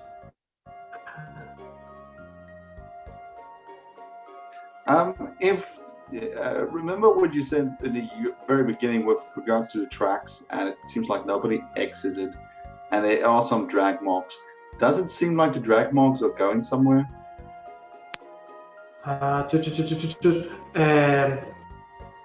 Further below, I would say, further deep into the mine. Direction south, you would say? Yes. Thank you. That's all I needed. As Jerkle indicates that to the rest of them. Still very uncomfortable with this. Oh, wait, Jerkle. Whatever. Just make sure, further deep into the mine, I mean towards there, the way you came from. Down there? Yes. Okay. Then why are we going here? I thought she said she feels her husband's over here. Just a second. I was just following Valen. Same here. Or Elaine. Sorry, Elena. As Valen starts moving towards there. Geralt starts shouting as he continues moving down. Are you there? Are you there? Moving. Screaming in a mine when we just fought some creatures. I do not like this. I do not like this. Whoever it is possessing our friend. Pink one must be quiet. In here, you hear someone grunting as you start moving towards the Geralt, and you can hear behind these rocks someone calling for aid.